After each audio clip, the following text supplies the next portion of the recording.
In 1996, Evan Mercer and his 10-year-old twins vanished from their family farm outside the small town of Drear Hollow, Texas.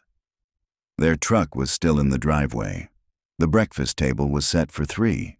No signs of struggle, no footprints leading away, just silence. The kind that settles in the bones of a town and never quite leaves. Nearly 30 years later, the earth gave something back. If you're new here, don't forget to subscribe for more true stories that don't rest easy. The drought had lasted through 3 summers, and by August of 2025, the land around Drear Hollow had turned brittle and colorless. The town's farmers said the ground had forgotten rain. Dust rose from the earth in thin, trembling sheets that clung to fence posts and cattle bones alike. Abigail Mercer rolled down her window as she slowed her rental car along Harvest Road, tasting grit in the air. It had been 29 years since she'd last driven this way. The farmhouse appeared over the rise like something half-remembered, its roof sunken at one corner, its porch leaning forward, as if eavesdropping on the wind. She parked beside the rusted gate, killed the engine, and sat in silence. The cicadas were loud. Beneath their drone, a more subtle sound persisted, the ticking of her car's cooling engine, the pulse in her throat. She had rehearsed this visit for months, ever since the county coroner's office had called about a potential development in her brother's case. Evan Mercer, gone at 36, along with Caleb and Mara, just 10 years old. The file had sat in police storage for decades, reduced to brittle paper and grainy photos. A missing persons report turned legend.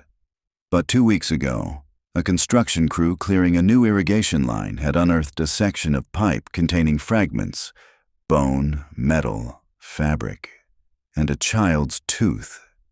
DNA results were pending, but the sheriff hadn't waited for confirmation before calling her. Abigail stepped out of the car, dust crunching beneath her shoes. The fence was sagging, the barbed wire brittle enough to snap with her fingers. Beyond it, the cornfield stretched dry and lifeless, nothing left to harvest. She pushed through the gate and walked toward the house. The door hung crookedly on one hinge.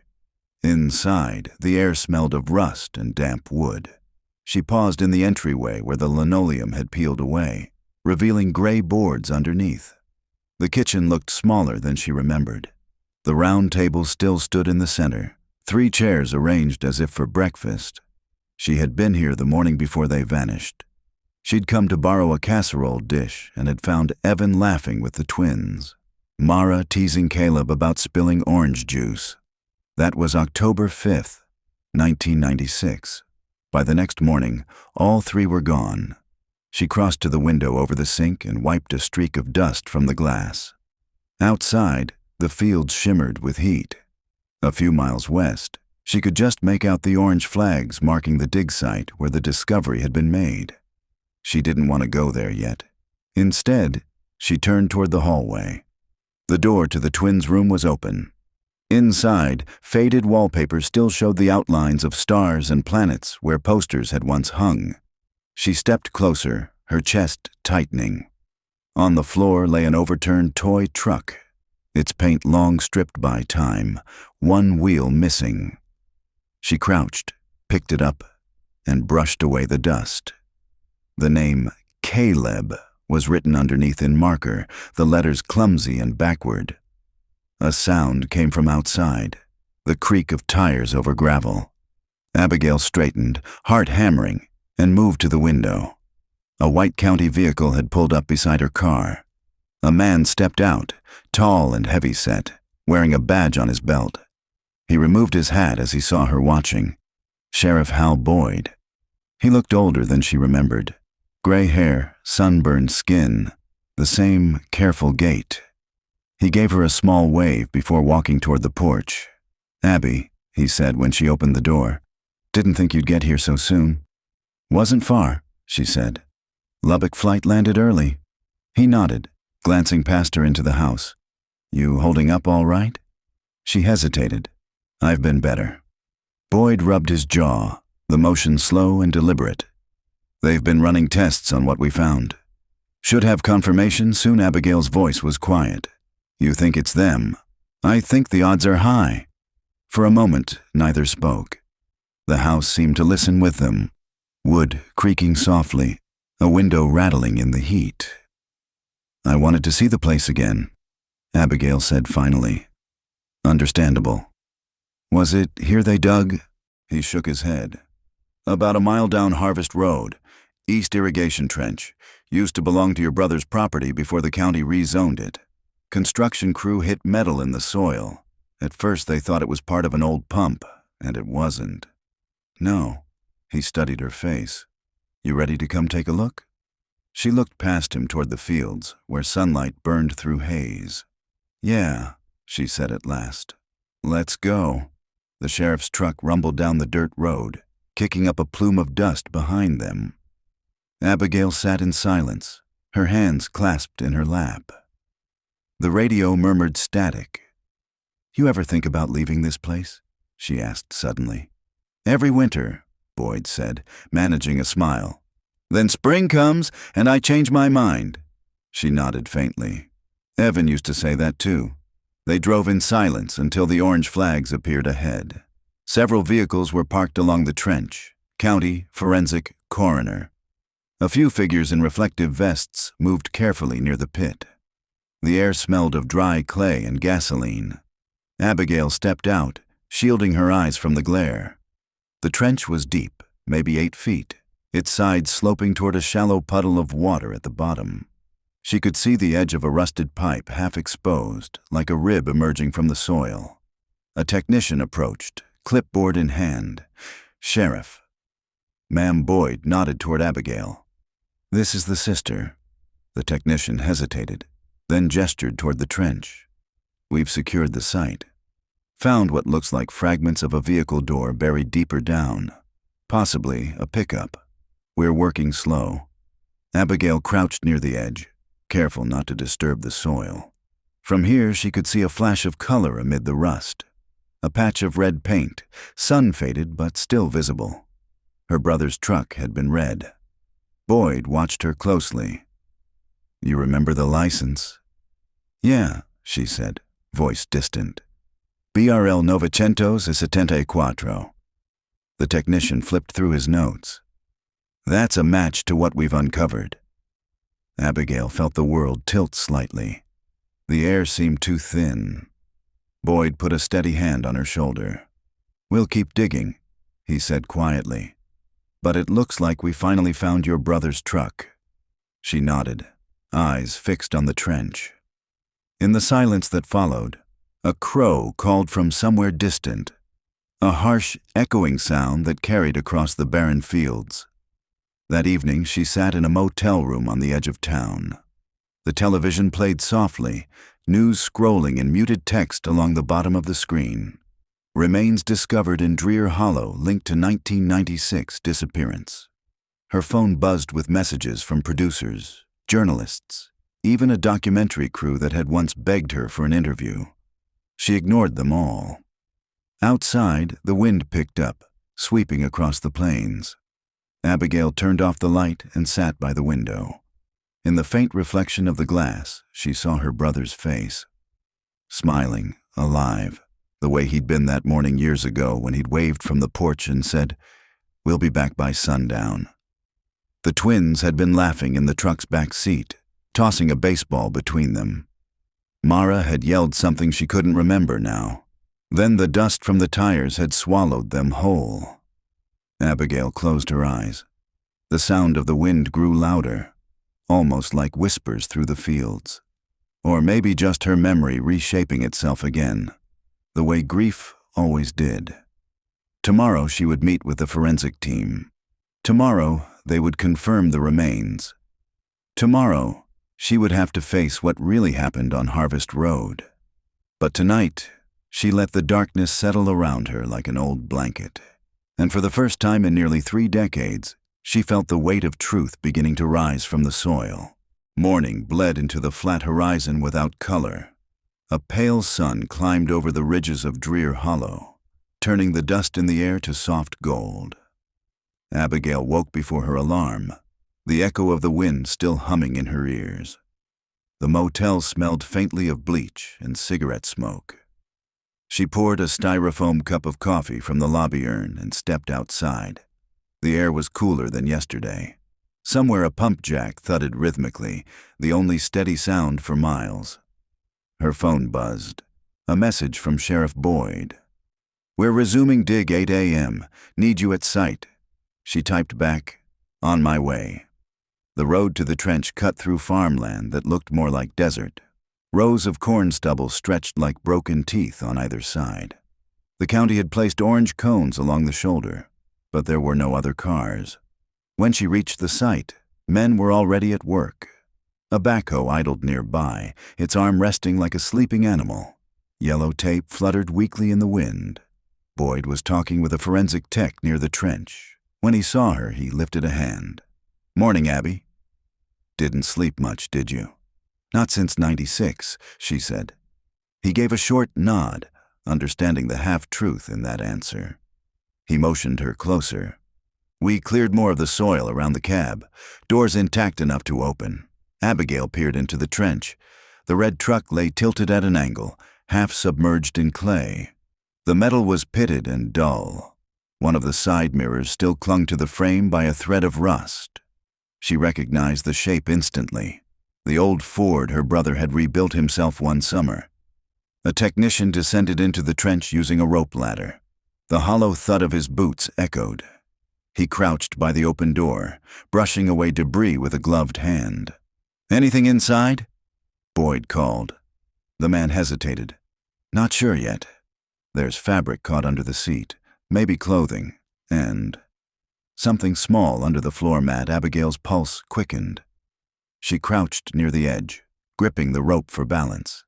The technician lifted something in his tweezers, a strip of blue cloth, faded almost white. "Mara's blanket," she whispered. "She never went anywhere without it."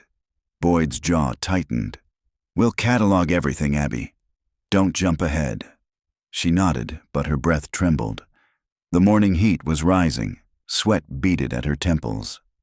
She stepped back and pressed her palms to her knees, willing her heartbeat to slow. Boyd spoke quietly to the forensic team, then guided her toward his truck. "You should get out of the sun for a bit." "We'll keep you posted. I want to stay." "I know, but it's going to be a long day." He opened the passenger door. "Sit. Hydrate. You can take notes if you want. Reporter instincts, right?" Abigail managed a faint smile. "Guess those never die." She climbed in, retrieved her notebook from her bag, and began jotting details. Trench depth. Red paint. Blue cloth. Possibly blanket. Her handwriting shook slightly. Outside the windshield, men moved like patient archaeologists, each gesture deliberate. Every shovel of dirt seemed to scrape away part of her denial. By mid-morning, the heat shimmered so hard the air looked liquid. A call came from the trench. Someone had found bone fragments near the rear wheel well. Work stopped. Cameras and evidence bags appeared. Boyd stood, hands on his hips, staring into the pit as if it might stare back. Abigail stepped out of the truck. "Is it human?" "Too early," he said, but his tone betrayed him. A few minutes later, a forensic specialist approached carrying a small sealed container. "Femur fragment. Juvenile." The world tilted again. The sound of cicadas swelled until it drowned everything else. Abigail turned away, pressing her fist against her mouth. Boyd moved to her side, his voice low. "We'll get answers." "You have my word." She nodded, though the words barely reached her. When she opened her eyes again, the sky had deepened to the color of old bone, and a line of vultures circled high above the field. By noon, the sheriff called a halt so the forensics team could log everything before the afternoon light shifted. The workers set up a canopy at the edge of the trench, its fabric snapping in the wind. Abigail sat on the tailgate of Boyd's truck, her notebook balanced on her knees, watching the slow choreography of evidence bags being sealed and numbered. When she finally looked up, a county coroner's van had arrived. A man in a pale shirt stepped out, wiping sweat from his neck with a handkerchief. He introduced himself as Dr. Lane, the state pathologist. His voice carried a practiced calm that only made her stomach tighten further. "We'll take the recovered material to Lubbock for analysis," he said. "Preliminary visual match suggests a female child, approximately 9 to 11. Abigail's pen slipped from her fingers and rolled into the dirt. Boyd bent to pick it up for her but didn't speak. The doctor continued, "There's more embedded in the clay near the rear axle. We'll extract carefully. You don't want the press seeing this before we're ready." Abigail blinked. "The press already knows. They're calling this the Mercer Field." Boyd muttered something under his breath, then turned to her. "You told them?" "I didn't have to," she said. "Someone always tells them." The sheriff looked out across the horizon where heat shimmered above the fields. "We'll have to move quick before this turns into another circus." Abigail followed his gaze. In the distance, the highway bent like a strip of tin, and she could already imagine the vans that would soon roll over it. Logos painted on their sides, microphones ready, anchors rehearsing sympathy. "Hal," she said quietly, "what if we find all of them?" He took a long breath. "Then we start asking who put them there." Later, as the sight cleared, Abigail walked alone down the edge of the trench. The air had cooled slightly, the sky bruising toward evening. She crouched beside one of the orange flags marking the outer boundary. The dirt there was cracked and dry, but at its center a small patch of darker soil hinted at moisture far below. She traced the outline of the flag's shadow with her finger. Each flag represented a catalogued find: metal, bone, fabric, or trace material. There were 17 so far. 17 silent witnesses. When she straightened, she saw an elderly man standing by the fence line, watching. He wore a straw hat and denim shirt bleached nearly white. His posture was cautious, almost reverent. She approached. "Sir, you live nearby?" He nodded slowly. "Name's Dorsey. Got the farm just past that ridge. Did you know my brother?" "Everyone knew Evan. Hard worker. Used to help fix my tractor back when I could still drive." Dorsey's gaze drifted toward the trench. "Never did sit right with me, the way they just vanished. Folks said he ran off. I never believed it." "Why not?" He scratched his chin. "Because the man left his tools behind. A Mercer doesn't walk away from good steel." Something about the simplicity of that truth undid her a little. She swallowed hard. "Did you ever see anything that fall? Anything strange?" Dorsey hesitated. "Heard an engine one night, late, maybe 2 nights before they were gone. Thought it was his truck at first, but the sound was heavier. Diesel, maybe. Figured it was some rig on the highway." He adjusted his hat. "Now I ain't so sure." Abigail nodded. "You didn't tell the police?" "Didn't think it mattered. Guess I was wrong. The wind tugged at the tape behind them, the plastic snapping like small gunshots." Dorsey tipped his hat and turned back toward his truck. "You find them, Miss Mercer. The land's been waiting long enough." That night, the town slept uneasily. The single diner closed early. Lights went out along Main Street before 10. In the motel, Abigail recorded her thoughts into a handheld mic. Habit from years of freelance reporting. October 7th, 2025. The Harvest Road site has yielded 1 confirmed child bone, possible vehicle remains matching my brother's 1996 Ford. Locals restless. Sheriff steady but tired. I can't shake the feeling we're about to unearth more than we bargained for. She stopped the recording, listening to the hum of the air conditioner.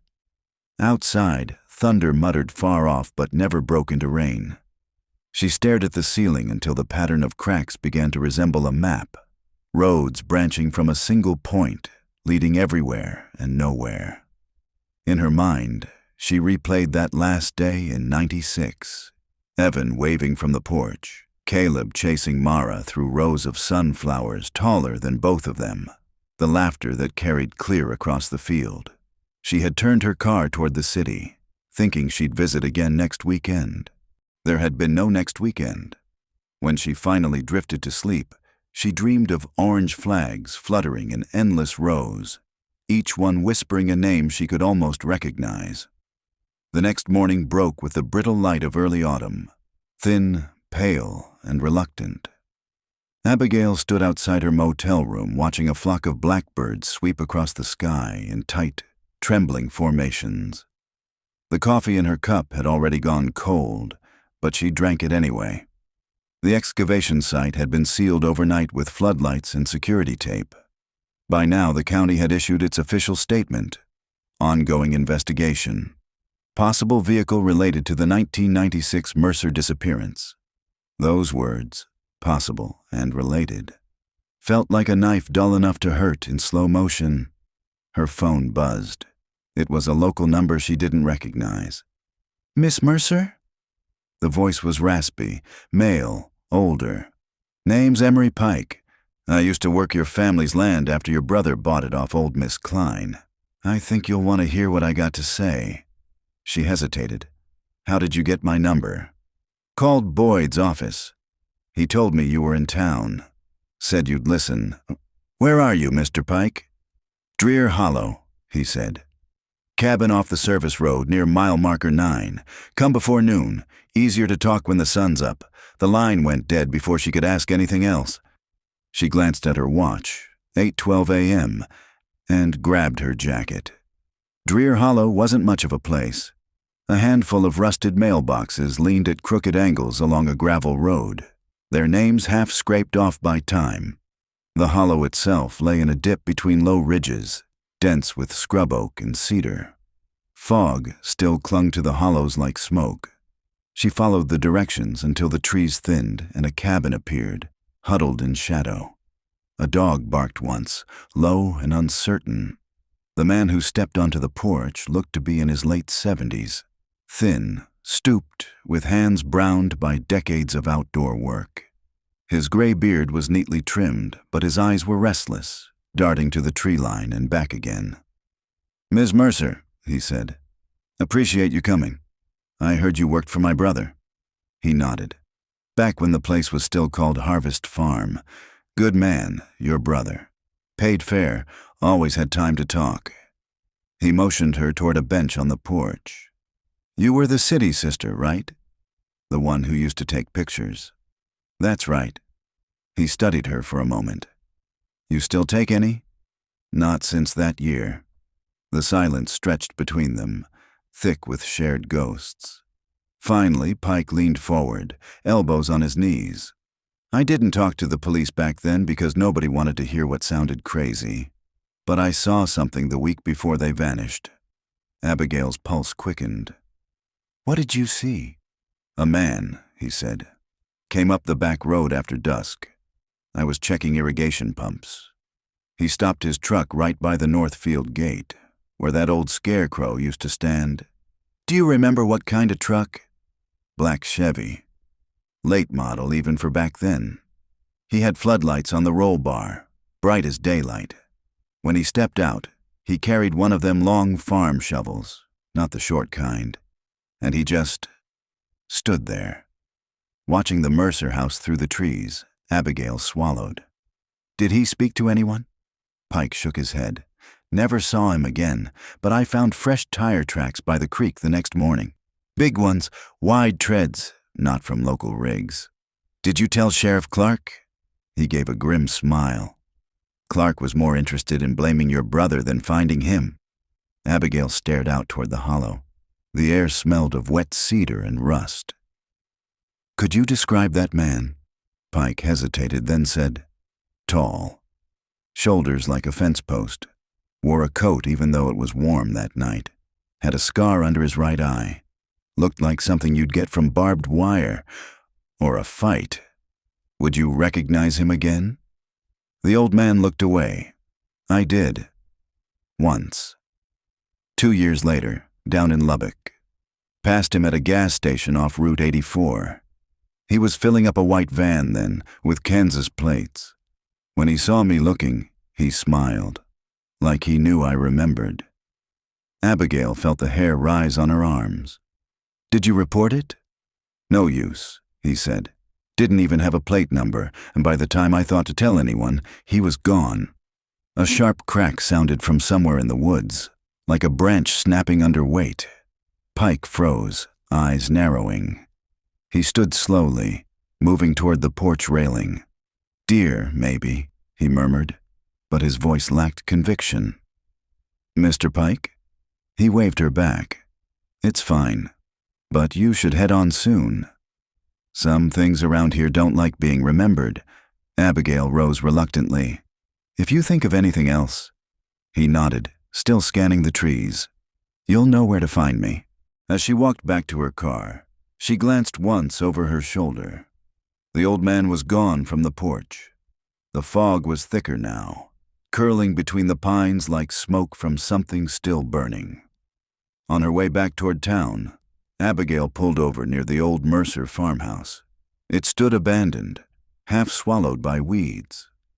The windows were boarded, the porch collapsed on one side, yet the place still held the geometry of a home, the outline of rooms, the memory of laughter folded into the wood. She stepped out, crunching through dry grass.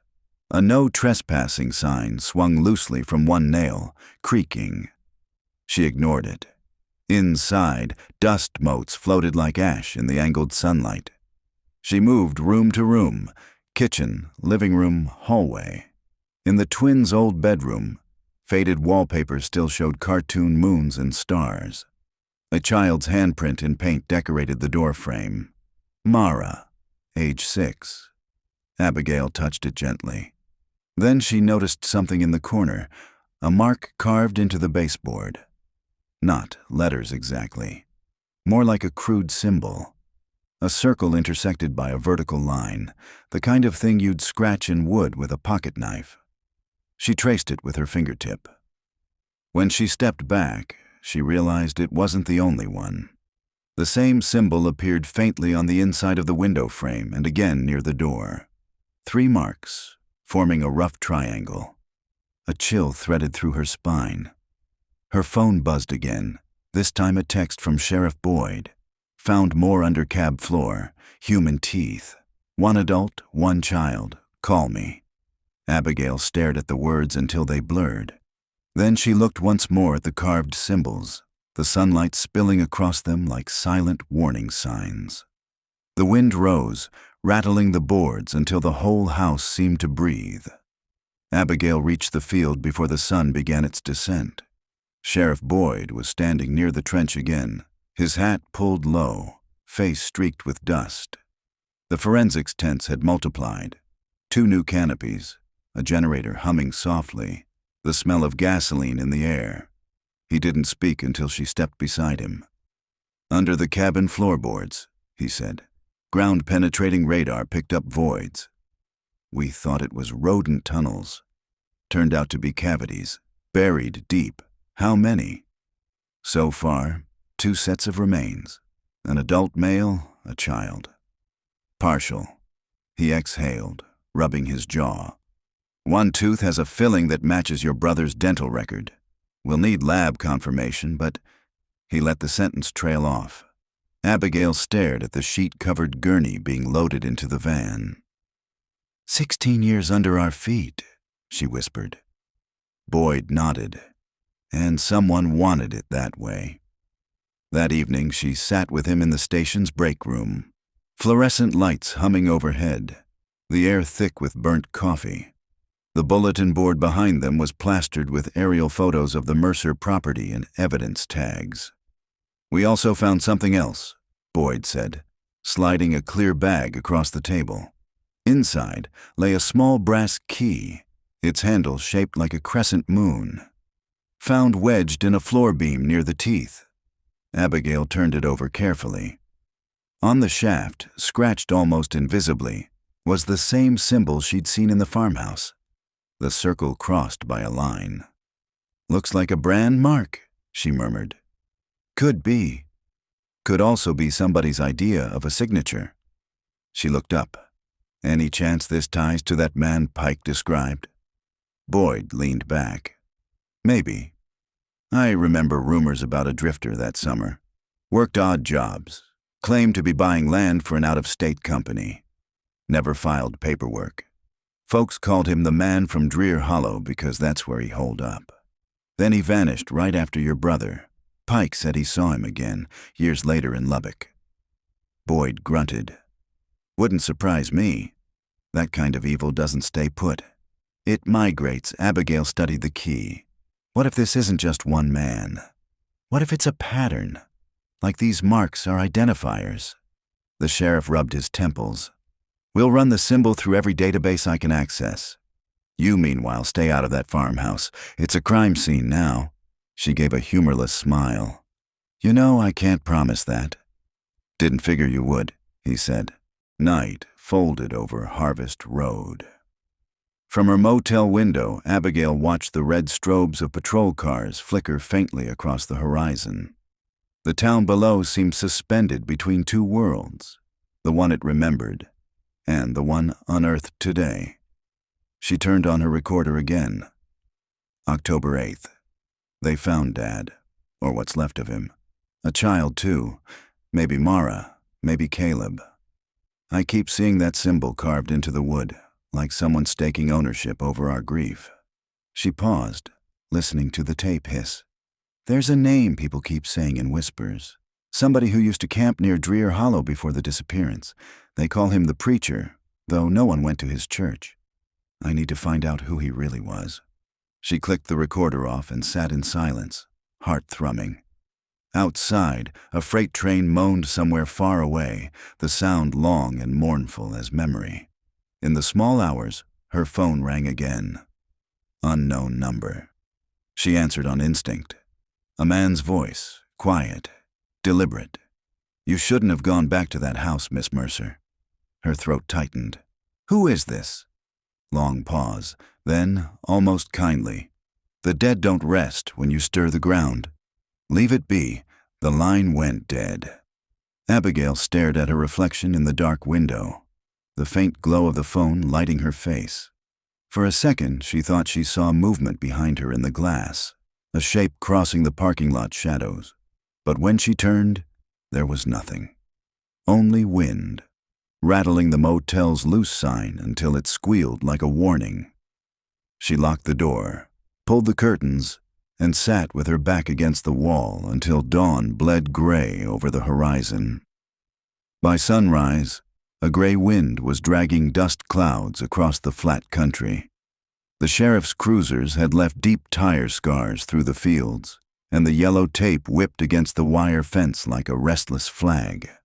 Abigail parked at the edge of the property and stared toward the farmhouse that had once smelled of coffee and sweet corn. She wasn't supposed to be there. Boyd had sealed the house after last night's call, posting a deputy to keep reporters out. But the deputy had gone to breakfast. His patrol car sat empty by the gate.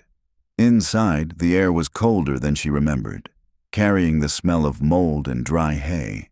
Her flashlight beam swept the hallway, catching the faint glint of nails where family photos once hung. She moved toward the twins' room, the beam trembling slightly in her hand. The carved circle and line symbols she'd seen yesterday seemed clearer now, as if the night had sharpened them.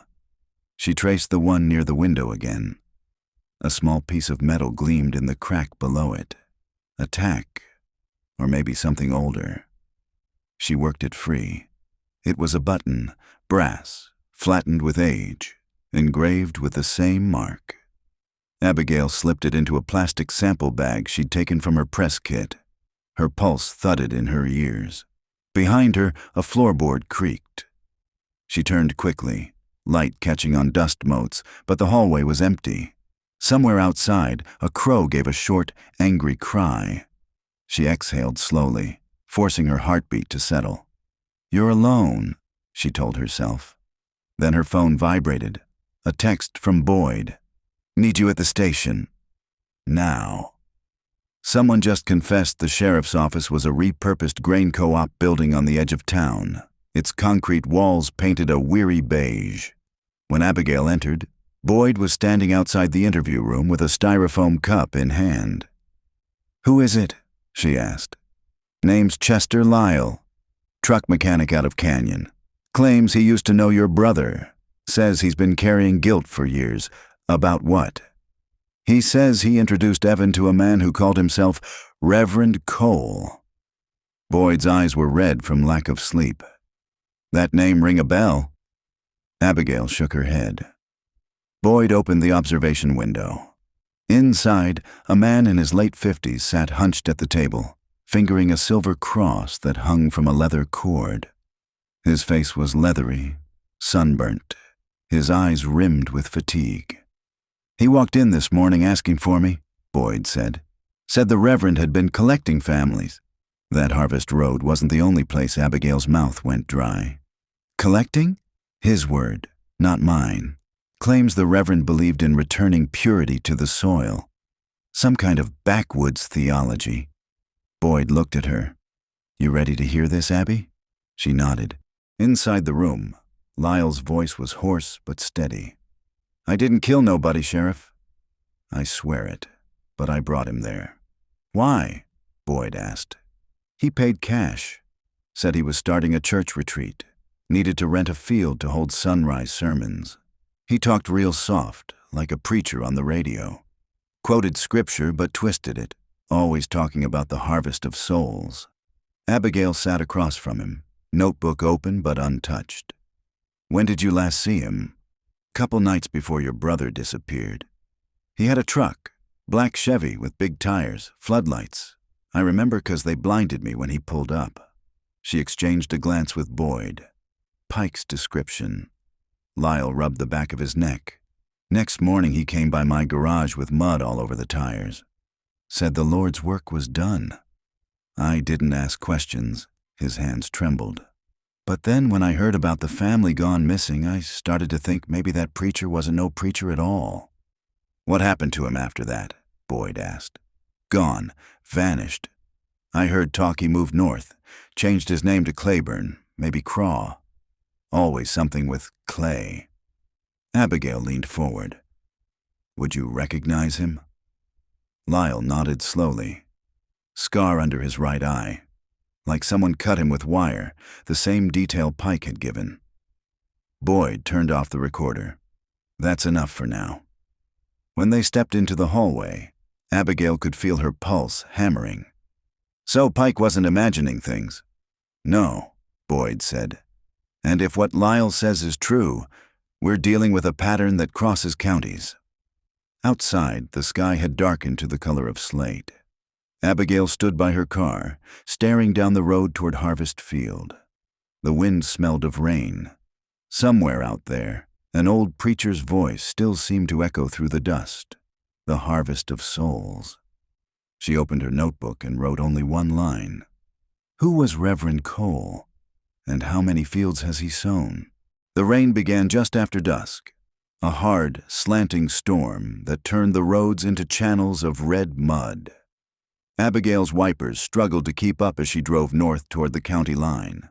The sheriff's office had finished taking Lyle's statement, and Boyd promised to forward her copies of anything new. But waiting had never been her strength. She remembered a detail from Lyle's story. A retreat, he'd said. Sunrise sermons.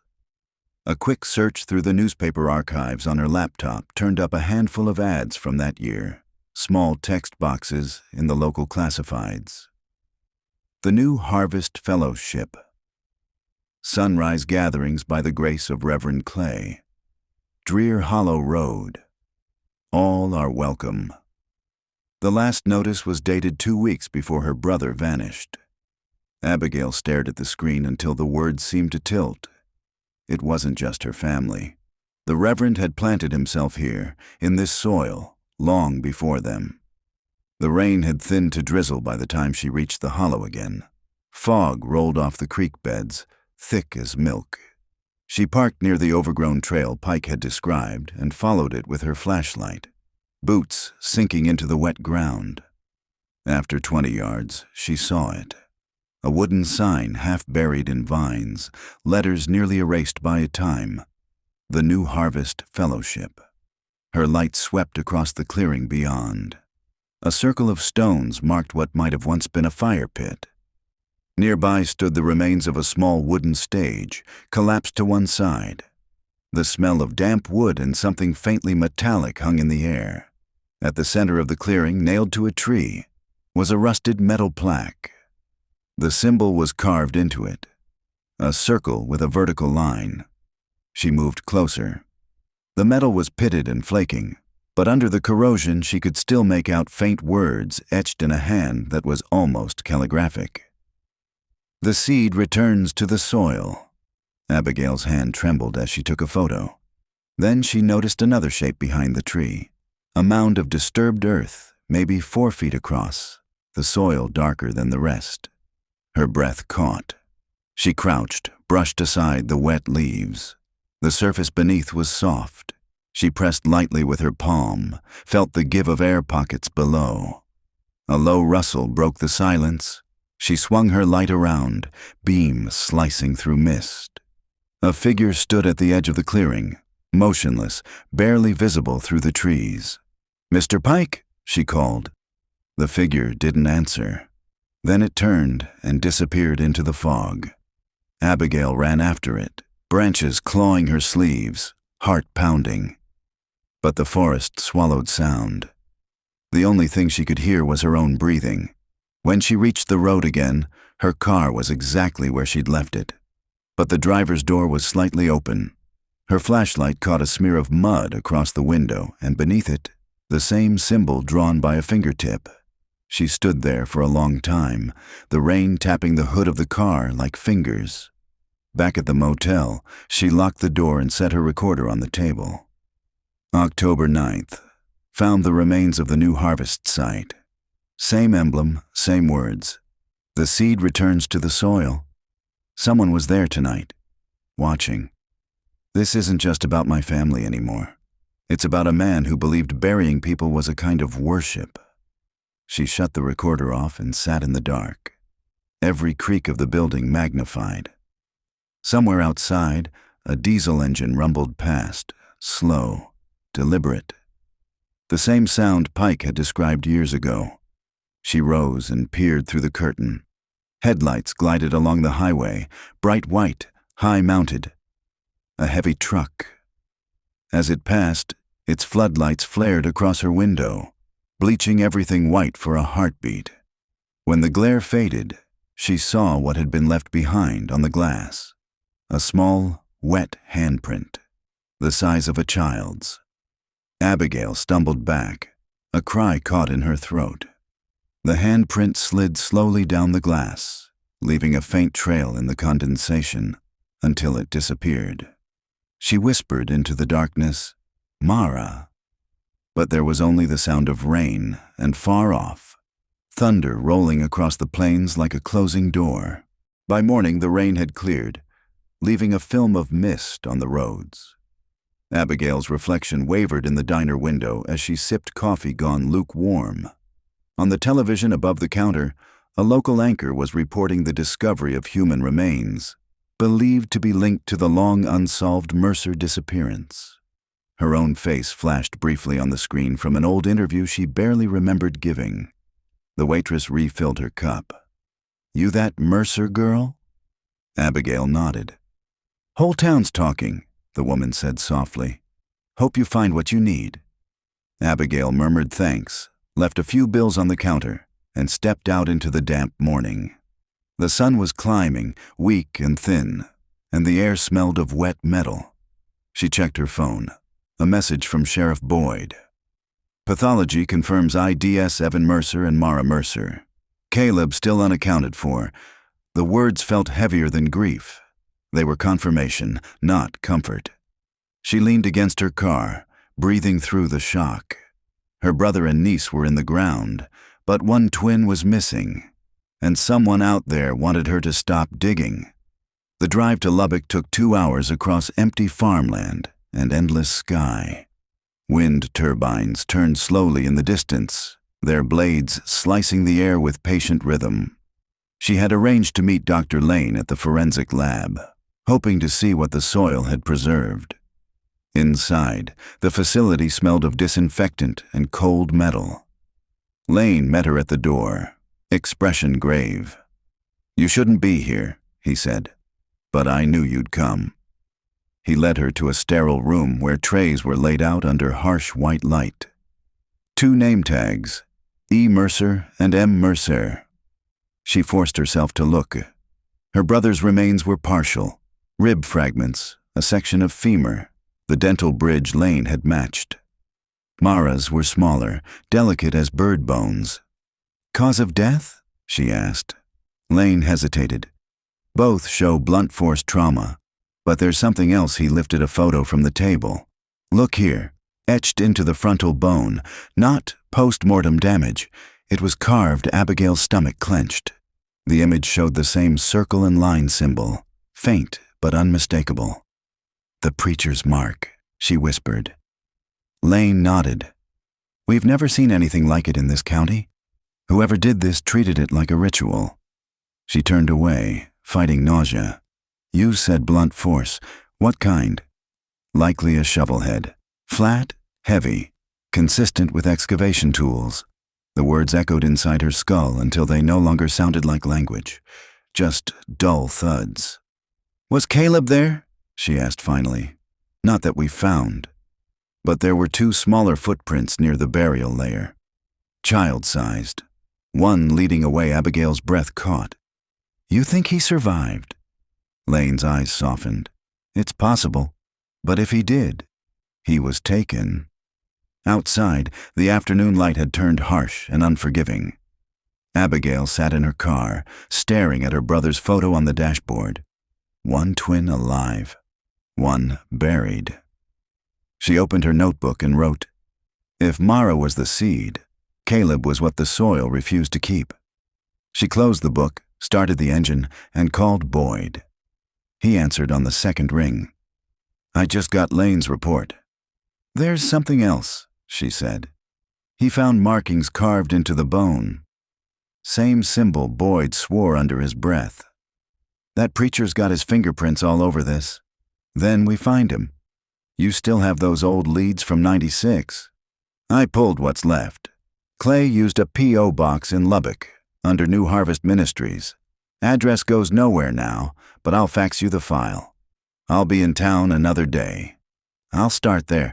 Abby, Boyd said, voice low. Whoever left that handprint on your window, if you see them again, you call me first. I will, she said, though they both knew she wouldn't. She drove to the industrial side of Lubbock, where warehouses slouched against each other and the air smelled of oil and sun-baked asphalt. The address from Boyd's file led her to a derelict strip of offices. The sign above the door read, Harvest Storage, LLC. Inside, the hallway buzzed with flickering fluorescent lights. Most units were empty, but one door near the end had a tarnished brass plate. Suite 14, Clay Industries. Her pulse quickened. The lock had been replaced recently. She tried the handle anyway. It turned. The room smelled faintly of earth. Dust coated every surface except the center of the floor, where a rectangular patch was clean, as if something heavy had been removed. A wooden crate leaned against the wall, half open. Inside were pamphlets stamped with the same emblem, the circle and line. The text read, The harvest is near. Prepare the ground. At the bottom of the crate lay a Polaroid photograph, Evan's red truck, half buried in mud. Someone had written on the back in block letters, seed taken, soil closed. Abigail's hand shook. She slipped the photo into her pocket and turned toward the door, only to hear footsteps in the corridor. She froze, listening. A man's voice, faint but distinct. You shouldn't have come here. Her light flicked off instinctively.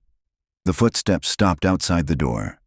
Then, softly, the doorknob began to turn. The knob turned halfway, stopped. A breath of air slid under the door, carrying the faint smell of damp soil. Abigail held still, counting heartbeats. Somewhere down the hall, a compressor started up with a metallic groan, and the handle relaxed. She waited another 30 seconds before stepping backward toward the crate. The light of her phone caught something glinting in the dust. A small metal disc no bigger than a coin. She picked it up. A button. identical to the one she'd found in the farmhouse. Her pulse thudded. Whoever had been outside had been here before. Footsteps receded. A door slammed far away. She slipped from the room, moving quickly down the hall. The exit light burned a dull red. When she reached the parking lot, it was empty except for her car and a white van idling near the far curb. The driver's window was down, but the cabin beyond was shadowed. Abigail started the engine and pulled out. In her mirror, the van followed, keeping 2 lengths back. She took a random turn onto a frontage road, then another through a half-collapsed industrial park. The van stayed behind her until she cut her headlights and coasted behind a row of shipping containers. She waited, breath shallow. The van rolled past slowly and disappeared toward the highway. She exhaled and dialed Boyd. "Someone was inside that office," she said. "They followed me. Get back to Drear Hollow. I'll have a unit meet you halfway," but halfway never felt safe. She kept driving until the landscape opened into the dark, flat sprawl of the plains. The horizon blinked with faraway lightning, and for a moment the fields looked silver, almost beautiful. On the passenger seat, the Polaroid seemed to pulse in the flashes of light. Seed taken. Soil closed. She thought of the missing twin. Caleb, 10 years old then. Maybe 30 now if he'd lived. What kind of man grows in the shadow of that message? A sign flashed by. Drear Hollow, 12 miles. She pressed the accelerator. Hours later, Boyd's truck waited by the farmhouse gate, headlights off. He climbed out as she stopped. "You're lucky," he said quietly. "Lubbock PD found that storage office burned an hour after you left. Whoever you saw doubled back." Abigail stared at him. "They torched it?" "Every scrap. But they missed something." He reached into his coat and handed her a sealed evidence bag. Inside was a charred fragment of paper bearing the preacher's emblem, and below it, a handwritten date. October 10th, 2025. "Tomorrow," Boyd said. The wind rose across the fields, carrying the smell of smoke even this far out. Abigail looked toward the darkness beyond the corn stubble where the excavation lights glimmered faintly. "Whatever's coming," she said, "it's going to happen here." Boyd nodded once. "Then we'll be ready." The next day broke sharp and bright, the kind of morning that seemed to mock the storm that had scoured the plains the night before. From the ridge above the Mercer property, Abigail could see the irrigation ditch where the first bodies had been found. The field looked newly skinned, furrows of pale earth glinting like bone. Sheriff Boyd stood by his truck, hat in hand. "State investigators want to shut the site down till forensics clears," he said. "They're worried about contamination." "Contamination," she repeated, tasting the word. "What they're going to lose is time." He studied her a moment. "You've been running on fumes, Abby. Go back to town. Rest." She shook her head. "That date on the burned paper, October 10th, that's today. If the Reverend planned something, it's not in the past tense." Boyd looked toward the horizon where the heat already shimmered. "What do you think's going to happen?" "I don't know," she said. "But the message on that Polaroid, seed taken, soil closed. It sounds like he was waiting for a second harvest." Boyd rubbed the bridge of his nose. "You realize how that sounds?" "Yes," she said. "And I'm still right." They spent the morning combing through the farmhouse again, photographing every surface, every carving. In the kitchen, Abigail noticed something she'd missed before. A row of faint chalk marks on the inside of the pantry door, like someone tracking height. 3 sets of initials beside them, E.C.M. And then, far below the last line, a fresh mark drawn in dark graphite. C again, but smaller, shakier, as if written by an unsteady hand. She called Boyd over. "That wasn't here 2 days ago." He stared. "Who'd have reason to come back?" Abigail touched the mark lightly. "Someone who remembers." By dusk, clouds were piling again on the western horizon. The excavation floodlights came on, throwing long cones of white across the field. The forensic team had gone for the day, leaving only one deputy to guard the site. Abigail and Boyd stood by the trench, the smell of damp clay rising from below. "You ever think about leaving Texas?" she asked quietly. "Only when it rains," he said. Then he added, "When it doesn't, too." The wind shifted, carrying the faint hum of an engine. Headlights flared briefly along the distant service road, then went dark. Boyd stiffened. "You see that?" "White van," she said. He reached into his truck, pulled out a flashlight and his sidearm. "Stay behind me." They walked toward the fence line. The air felt heavy, electric. Somewhere in the fields, a gate creaked open and closed again, slowly, like someone testing the hinges. "Deputy?" Boyd called. No answer. They followed the light from the flood lamps until they reached the far end of the trench. The deputy's flashlight lay on the ground, beam pointed into the soil. The man himself was gone. Abigail crouched, picking up the light. The beam caught a smear of mud shaped roughly like a shoe print, small, narrow, maybe a child's. Another print overlapped it, larger, boot-sized. Boyd's voice dropped. "He's here." A rustle came from the corn stubble behind them. Both turned. Nothing but shadows and the slow hiss of wind through dry stalks. Then, faintly, a sound rose. Someone humming. A tune, low and unhurried, old as a hymn. Abigail's skin went cold. "Do you hear that?" Boyd nodded, gun steady. "Yeah." They moved toward the sound, flashlights cutting across the field. The humming stopped. What replaced it was a child's voice. Soft, tremulous. "Help me." Abigail's throat tightened. "Caleb?" The voice came again, closer this time. "Help me." She took a step forward, but Boyd caught her arm. "Could be a trap." She pulled free. "Could be my nephew." She pushed through the rows of dry corn, lights swinging wildly ahead. A figure darted between stalks, small, barefoot, filthy. A boy, maybe 10. He looked over his shoulder once, eyes wide and empty with terror, then vanished into the dark. "Caleb!" she shouted. Boyd's flashlight swept the field, but the boy was gone. In the distance, the white van's engine roared to life. Abigail turned in time to see taillights bouncing across the ruts, heading for the service road. Boyd raised his weapon but lowered it again. The range too far, the risk too high. The wind carried the smell of exhaust and wet earth. Then silence. Abigail's voice was a whisper. "He's still alive." Boyd looked at her, face drawn tight. "Then that means the Reverend is too." Lightning flickered low in the clouds, casting brief silver over the field. The trenches gleamed like open wounds. The wind picked up, rattling the dry stalks so hard they sounded like bones clicking together. Abigail still stared at the space where the van's taillights had disappeared. A faint smell of gasoline hung in the air.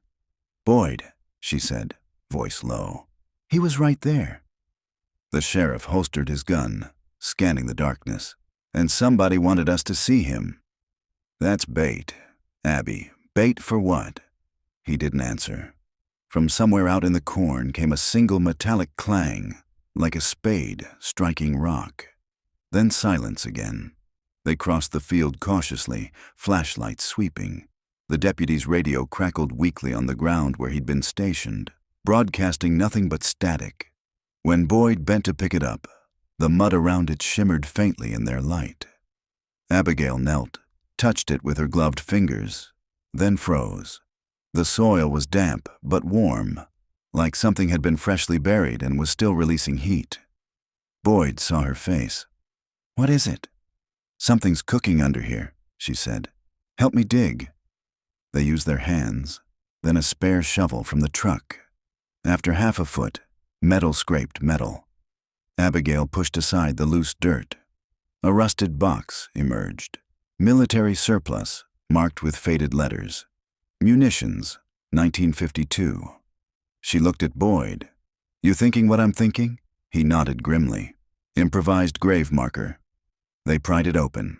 Inside, wrapped in plastic, lay 3 objects: a child's shoe, a Bible with its cover burned away, and a Polaroid photograph. The picture showed a boy standing in the exact same field, holding what looked like a crow feather in one hand. Across the bottom, scrawled in black marker, "The harvest never ends." Abigail exhaled shakily. "He's playing with us." Before Boyd could reply, headlights appeared again on the ridge. 3 vehicles this time, creeping down the service road. The first bore the logo of the State Investigative Bureau, the others unmarked. Boyd lowered the shovel. "Guess the cavalry's finally here." Agents climbed out, rain slickers glinting. Their leader, a tall woman with clipped hair and the wary expression of someone who'd seen too many scenes like this, strode up to them. "Sheriff Boyd." "Agent Keller." "You're trespassing on a closed site." Boyd handed her the Polaroid. "Then you'll want to see this." She studied the picture, frowned, and motioned to her team. "Secure the perimeter. No one in or out without clearance." Then, turning to Abigail, "You're Mercer's niece." The reporter, "Former reporter," Abigail said. "Good. You'll understand protocol. Whatever you found, it's evidence now." Abigail opened her mouth to protest but stopped. Something in Keller's eyes, a flicker of unease, told her this wasn't standard procedure. "You've seen something like this before," Abigail said quietly. Keller's jaw tightened. "In 1997, near Amarillo. Different family, same message, same handwriting, and the victims. Never recovered. Wind gusted, bringing with it the first drops of rain." Keller turned toward the trench. "Let's move this inside before the storm breaks." They relocated to the farmhouse. The floodlights outside flickered as thunder rolled across the plains. Inside, the living room had been converted into a makeshift command post. Maps, evidence bags, a laptop running time-stamped photos. The Polaroid was sealed in plastic. The child's shoe lay beside it. Abigail stood by the window, watching rain streak down the glass. "He's still out there, isn't he?" she said softly. Keller looked up from her notes. "The Reverend? Maybe. Or someone finishing his work." Boyd poured coffee from a thermos, hands trembling slightly. "We need to talk about that mark in the pantry," he said. "ECM, those are Ethan, Caleb, and Mara, right?" Abigail nodded. "Well, the new mark, the smaller, see? Wasn't there before. What if Caleb came back here himself? What if the boy we saw wasn't a ghost story?" Abigail turned from the window. "Then he's trying to tell us something." Lightning flashed, flooding the room with white. For an instant, every shadow jumped forward, alive. Then darkness swallowed it all again. Somewhere outside, an engine revved. Keller reached for her radio. "Units 2 and 3, report your status." Only static answered. Boyd swore softly. "We're losing power." "Generators in the barn," Keller said. "I'll send a man." "I'll go," Abigail interrupted. "I know the path." Keller hesitated. "You step out that door. You stay on comms." Abigail clipped the offered radio to her belt and stepped into the rain. It hammered the yard, turning dirt to slick clay. The barn loomed ahead, its roofline crooked against the lightning-lit sky. She could smell the rot of hay long gone to mildew. Inside, the air was thick with the scent of rust and wet wood. She found the generator at the back, crouched beside it, and yanked the pull cord. Nothing. Again, nothing. Then, faintly, above the rain's hiss, she heard movement behind her, a slow shuffle on the planks. "Boyd," she called. No answer. She turned, flashlight trembling in her grip. A figure stood in the doorway, a man soaked to the bone, head bowed. His voice, when it came, was ragged. "You shouldn't have come back here, Abby." Her breath caught. "Uncle Ethan." He lifted his head, and the beam struck his face. Drawn, pale, eyes hollow but alive. "They said I was dead," he whispered, "but they only buried my name." The rain had steadied into a fine silver curtain by the time Abigail guided her uncle into the light of the barn's single-hanging bulb. It swayed in the draft, spilling light across his face. Ethan Mercer's features were thinner, his beard gone to white, but the shape of him, the sloped shoulders, the calm eyes, was unmistakable. Abigail's voice was a whisper. "You're alive." He nodded slowly. "Alive enough." Boyd's shout came from the doorway. "Abby, you in there?" She turned, flashlight jerking toward him. "He's here!" "Ethan's alive." The sheriff froze in the threshold, rain streaming off his hat brim. His eyes widened when he saw the man beside her. "Holy hell!" Ethan blinked at him, wary. "Who's that?" "Sheriff Boyd Hollis," Abigail said. "He's been handling your case, your disappearance." "Disappearance," Ethan murmured. "That's one way to say it." He coughed, a dry, tearing sound, then gestured to the barn wall. "We shouldn't talk here." They hear through the wood. Abigail exchanged a look with Boyd. "Who hears?" Ethan's gaze flicked toward the dark outside. "The same ones that came for us before. They don't like unfinished work." Boyd approached cautiously, palms out. "Mr. Mercer, no one's coming for you now." "You're safe." "Safe?" Ethan laughed, but the sound was hollow. "You think fences keep out ghosts?" Lightning flashed again, throwing their shadows huge against the boards. Abigail stepped closer, trying to study his eyes. They weren't wild, not exactly, just haunted, like he was balancing between two worlds and hadn't chosen which to stay in. "Where have you been all these years?" she asked gently. Ethan sank onto an overturned crate. "Hiding, waiting for the right season." He rubbed his hands together, staring at the dirt. "I tried to stop them once. That was my mistake." "Who?" Boyd pressed. "The men from the harvest. They called themselves caretakers." Abigail crouched. "You're talking about Reverend Coale." Ethan's face tightened at the name. Coale was the mouth. The others were the hands, the ones who did the work when the preaching was done. He looked up. "I buried them myself, thought it was finished. But you found the field again, didn't you?" Abigail nodded slowly. "We found the trench. And we saw someone tonight. A boy." Ethan's breath hitched. "Caleb." "You've seen him?" she asked. He shook his head. "Not since that night. He was supposed to run north through the cotton rows. I told him not to look back." "Why?" Ethan's eyes glistened. "Because his sister didn't make it that far?" The silence stretched, broken only by the steady patter of rain on the tin roof. Boyd finally spoke, his voice quiet. "Mara's gone?" Ethan nodded. "They took her first." Abigail felt the barn tilt slightly around her. "Uncle Ethan, we need to get you to the farmhouse. Warm you up, get a doctor." He shook his head. "You can't bring me there." "That place isn't for the living anymore." Outside, thunder rumbled again. Boyd radioed the team at the house, but the channel was dead. Static hissed like whispering voices. He frowned, turned up the volume, then froze. Through the noise came a single word, faint but clear. "Harvest."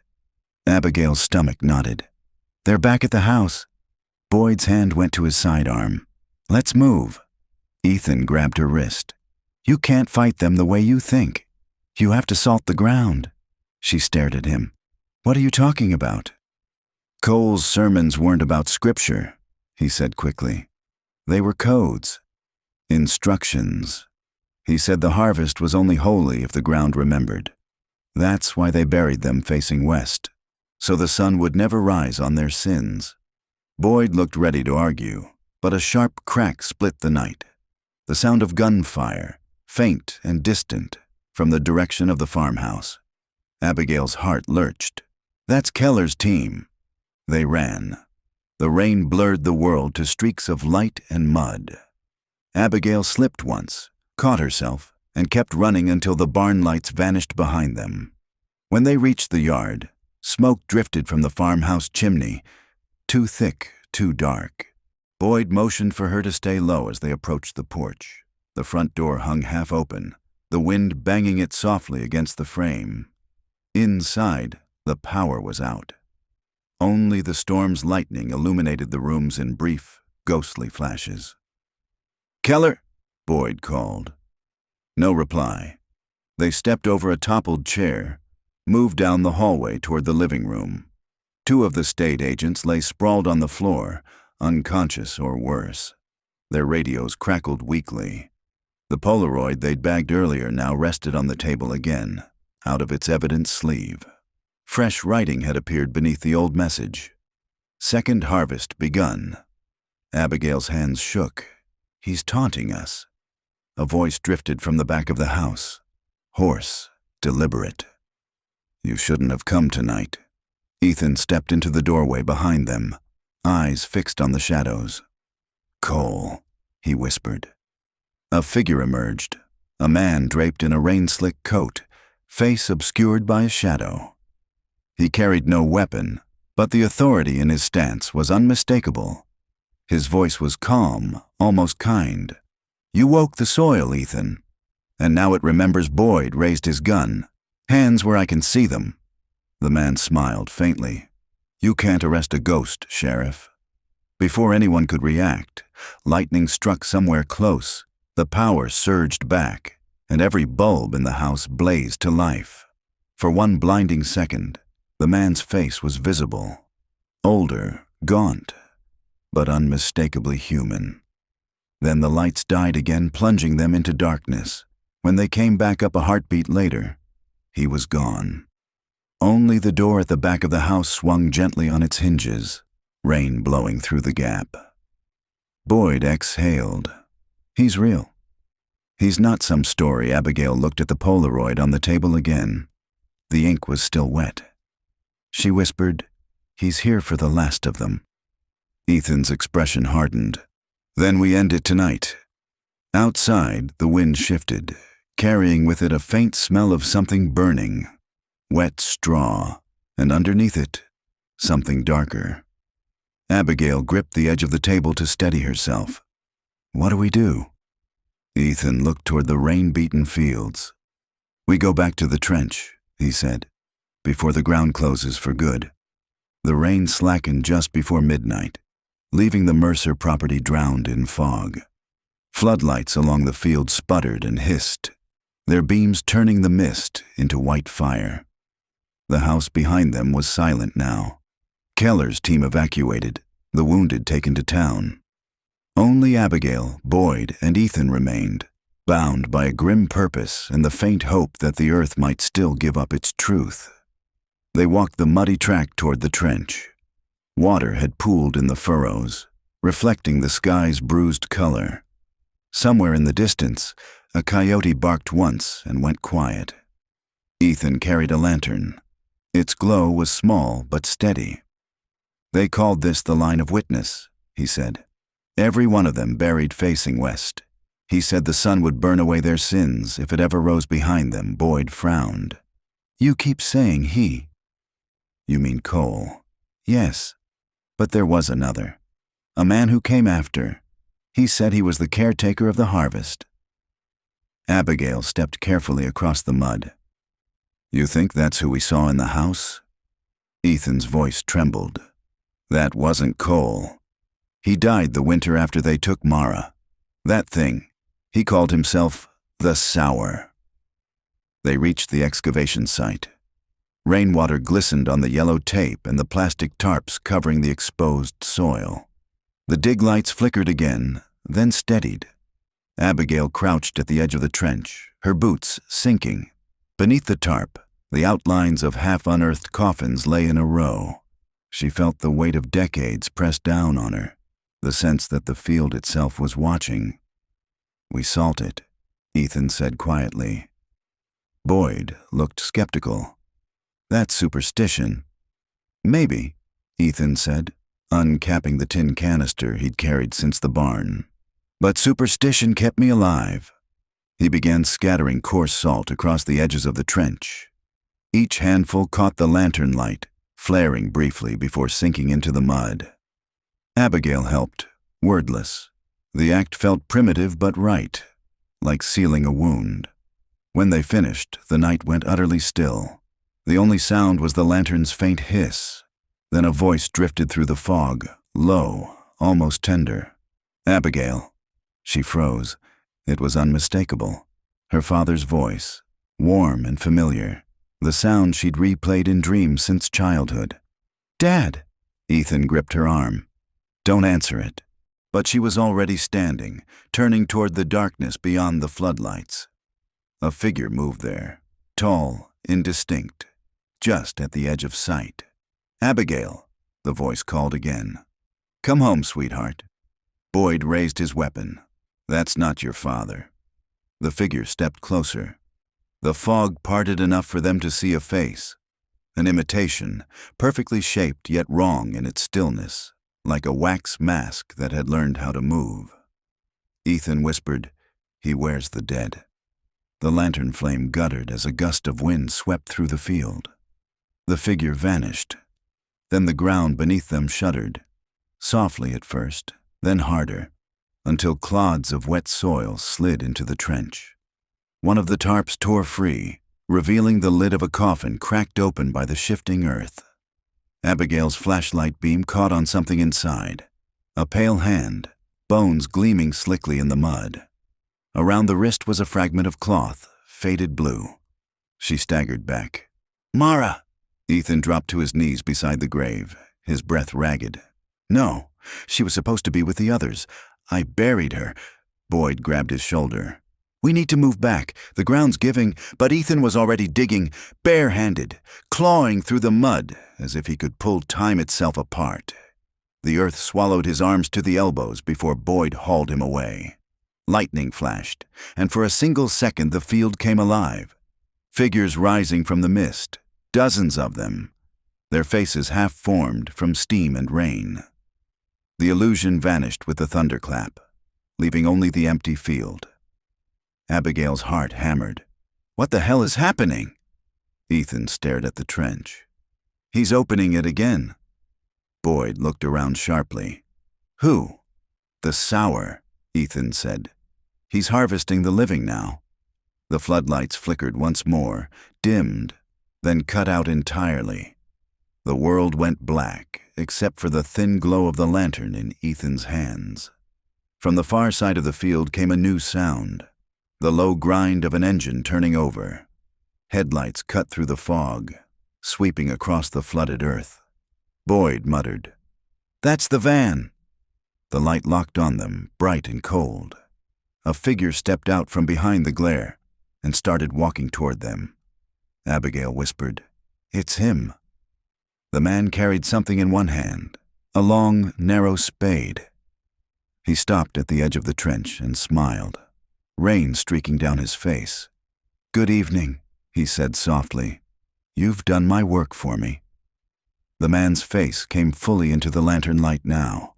Clean-shaven, mid-40s, maybe older, eyes sharp and unblinking. His raincoat hung open, revealing a collar stained with mud. There was a faint cross burned into the fabric near his chest pocket, not sewn, but scorched, as if he'd branded it himself. Ethan's voice broke into a whisper. "That's him." The sour Boyd kept his gun level. "Hands where I can see them." The man only smiled. "There's no need for fear, Sheriff. The field chooses who stays and who goes. You've just arrived at the wrong season." Abigail stepped forward before Boyd could stop her. "Why are you doing this? Why my family?" "Because your uncle broke the covenant." His tone was matter-of-fact, almost regretful. "He promised to finish the harvest, and instead he buried it." "The soil remembers betrayal, Miss Mercer." "It always does." Ethan's face twisted. "You murdered children."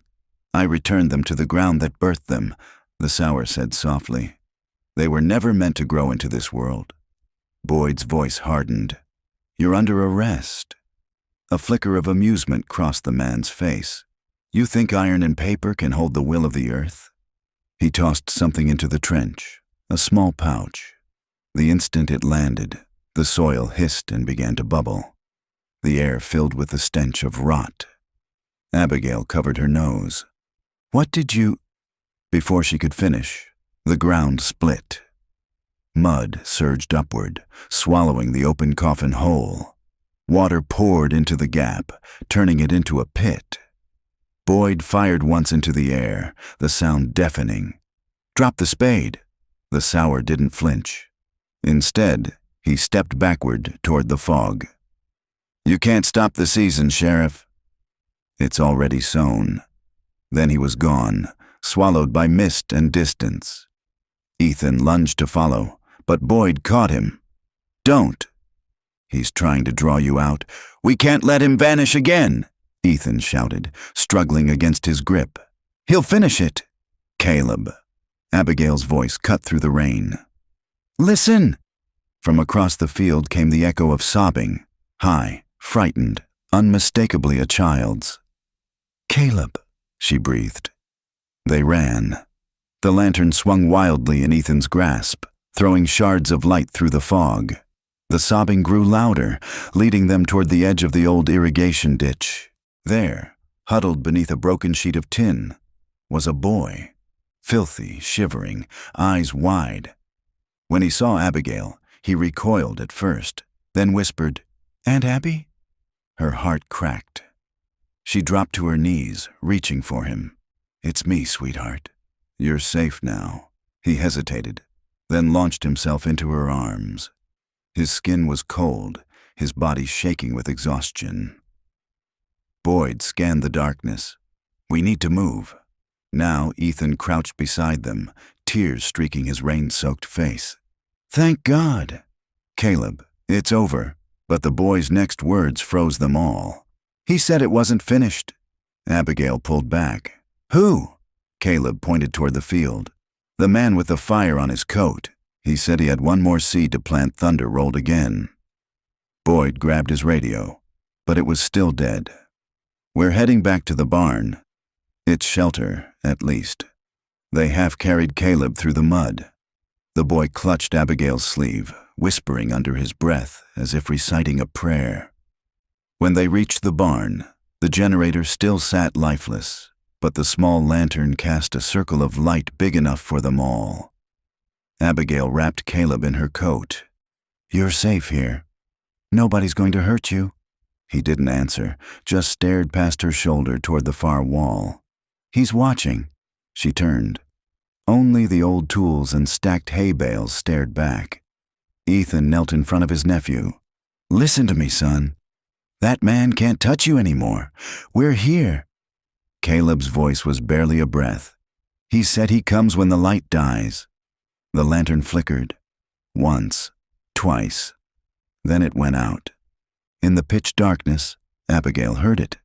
The slow crunch of boots on gravel just outside the barn door. Boyd's gun clicked as he chambered around. "Get behind me." The hinges groaned. The door inched open, letting in a sliver of stormlight. A shadow crossed the threshold, pausing as if to listen. Abigail held Caleb tight, every muscle screaming to run, but her legs wouldn't move. Then, from the darkness beyond the doorway, a voice drifted in. Calm, deliberate. "You can't bury what's already been planted." Boyd fired. The muzzle flash lit the barn in one brutal strobe of white. When their vision cleared, the doorway was empty. Only the echo of footsteps retreated into the rain. Ethan exhaled shakily. "He's gone." Abigail's whisper came through the dark. "No, he's waiting." The storm eased toward dawn, and the fog began to thin. Inside the barn, Abigail sat beside Caleb as he slept curled in her coat. Boyd watched the horizon, rifle across his knees. Ethan stared at the muddy prints that led away from the door, each one filling slowly with water. He spoke without looking up. "Tomorrow we dig every grave until we find her. Mara. Then we salt the rest. That's how we finish it." Boyd nodded, his jaw set. "We finish it." Outside, the first light of morning broke through the clouds, pale and uncertain. The trench in the distance glistened like a wound that refused to close, and somewhere beyond the ridge, a lone figure stood watching, still as a scarecrow, spade in hand, waiting for the next season to begin. The dawn came colorless. The clouds stretched thin like gauze over a wound. The storm had scoured the land clean, but the field still smelled of iron and wet clay. The trench was half filled with rainwater, a mirror for the pale sky. Abigail stood at its edge, coffee cooling in her hands. Boyd had gone to town for fuel and radio parts. Ethan was somewhere in the barn, sorting the tools he swore they would need. Caleb slept inside the farmhouse under a blanket that had once been Mara's. Every time the wind shifted, Abigail heard him murmur her name. She looked down into the shallow pools where the coffins had been uncovered. Each surface reflected her face. Then, for an instant, another face behind hers, gone when she blinked. She whispered, "You're not taking him again." Footsteps squelched through the mud. Ethan approached carrying 2 shovels and a burlap sack of salt. "We start here," he said, "where the earth still breathes." "Breathe?" she echoed. "The soil moves different when it remembers." Abigail nodded. She no longer argued with his language. After last night, faith and madness had started to share a border. They worked in silence, prying at the softened ground until the shovels hit wood. Ethan brushed away the muck and set the first line of salt along the seam. The smell that rose was not decay, but something sweet. An odor of wildflowers crushed underfoot. He looked at her sharply. "That's wrong. The dead don't smell like that. Then what is it?" "Lure," he said. "He wants us closer." A noise drifted from the farmhouse, Caleb calling her name. Abigail dropped the shovel and ran. Inside, the boy was standing at the window, eyes wide. "He's in the field," he whispered. Abigail crossed the room, heart pounding. Through the wavering glass she saw him, the sour, half a mile away, motionless at the fence line. In daylight he looked smaller, almost ordinary, a man built from sinew and stubborn will. But even from here, she could see that the spade in his hand was slick with something darker than rain. Ethan burst in behind her, shotgun leveled. "Back away from the window!" Caleb clutched Abigail's sleeve. "He said there's a name missing." "What name?" "The one the ground won't take." Thunder muttered somewhere far off, though the sky showed no storm. Abigail's stomach knotted. "He means Mara," she said. Ethan nodded once, grim. "He's waiting for her grave to be opened. We end this before sundown." They gathered what they had: salt, kerosene, the old family Bible whose pages had begun to curl from damp. Boyd returned just as they were loading the supplies into the truck. "Field looks quiet," he said, "but the radio's still dead for 20 miles. Whatever's in that soil, it's killing the signal." Ethan handed him a shovel. "Then we don't call for help." Boyd studied the man's face, saw something resolute there that bordered on peace, and gave a single nod. "All right, let's close this thing." By noon they were back at the trench. The sun hung weakly above them, the air thick and still. They moved methodically, dig, lift, salt, burn, until the smoke from each sealed grave rose in thin gray threads. Abigail worked without feeling until her hands blistered. Each name they unearthed, Ethan whispered over like a prayer. When they reached the last grave, the soil shifted under her shovel with a hollow sound. Inside was not bone, but an object wrapped in oilcloth. She lifted it carefully. The cloth peeled back to reveal a wooden mask, smooth, expressionless, the circle and line symbol carved deep across the forehead. Ethan stepped away as if struck. "That's his face," he said, "the one he wears when he preaches." Abigail turned it in her hands. "Then this is what he hides behind." The mask was heavier than it looked, slick with the same resinous oil that stained the spade. She felt heat radiating from it, faint but real, like breath. Boyd produced a metal evidence tin. "Let's burn it with the rest." Ethan stopped him. No, fire feeds it, salt seals it. He poured the last of the salt over the mask. For a moment, the wood hissed, and the symbol seemed to fade. Then, just as quickly, new lines seared themselves into the surface. Fresh, black, smoking. Abigail staggered back. It's still alive! From somewhere beyond the field came the low grind of an engine starting. Boyd turned toward the sound, hand on his gun. That's the van again. Ethan's face went pale. He's coming to claim what's left. The van came slowly down the rise, its tires throwing up ribbons of mud. The sun had dimmed behind a new skin of cloud, and the light turned copper, like the world had been filmed through old glass. Boyd crouched beside the trench, pistol drawn. "Abby, get him to the barn," he said, nodding toward Caleb. But Caleb wasn't looking at the van. He was staring at the salted mask that lay on the ground, his expression unreadable. "He says it's his," the boy whispered. Ethan knelt beside him. "Don't listen to that voice, son. That's how he gets in." The van stopped at the fence. The driver's door opened, and the sour stepped out. His coat clung to him, soaked and heavy. The cross on his chest black against the gray.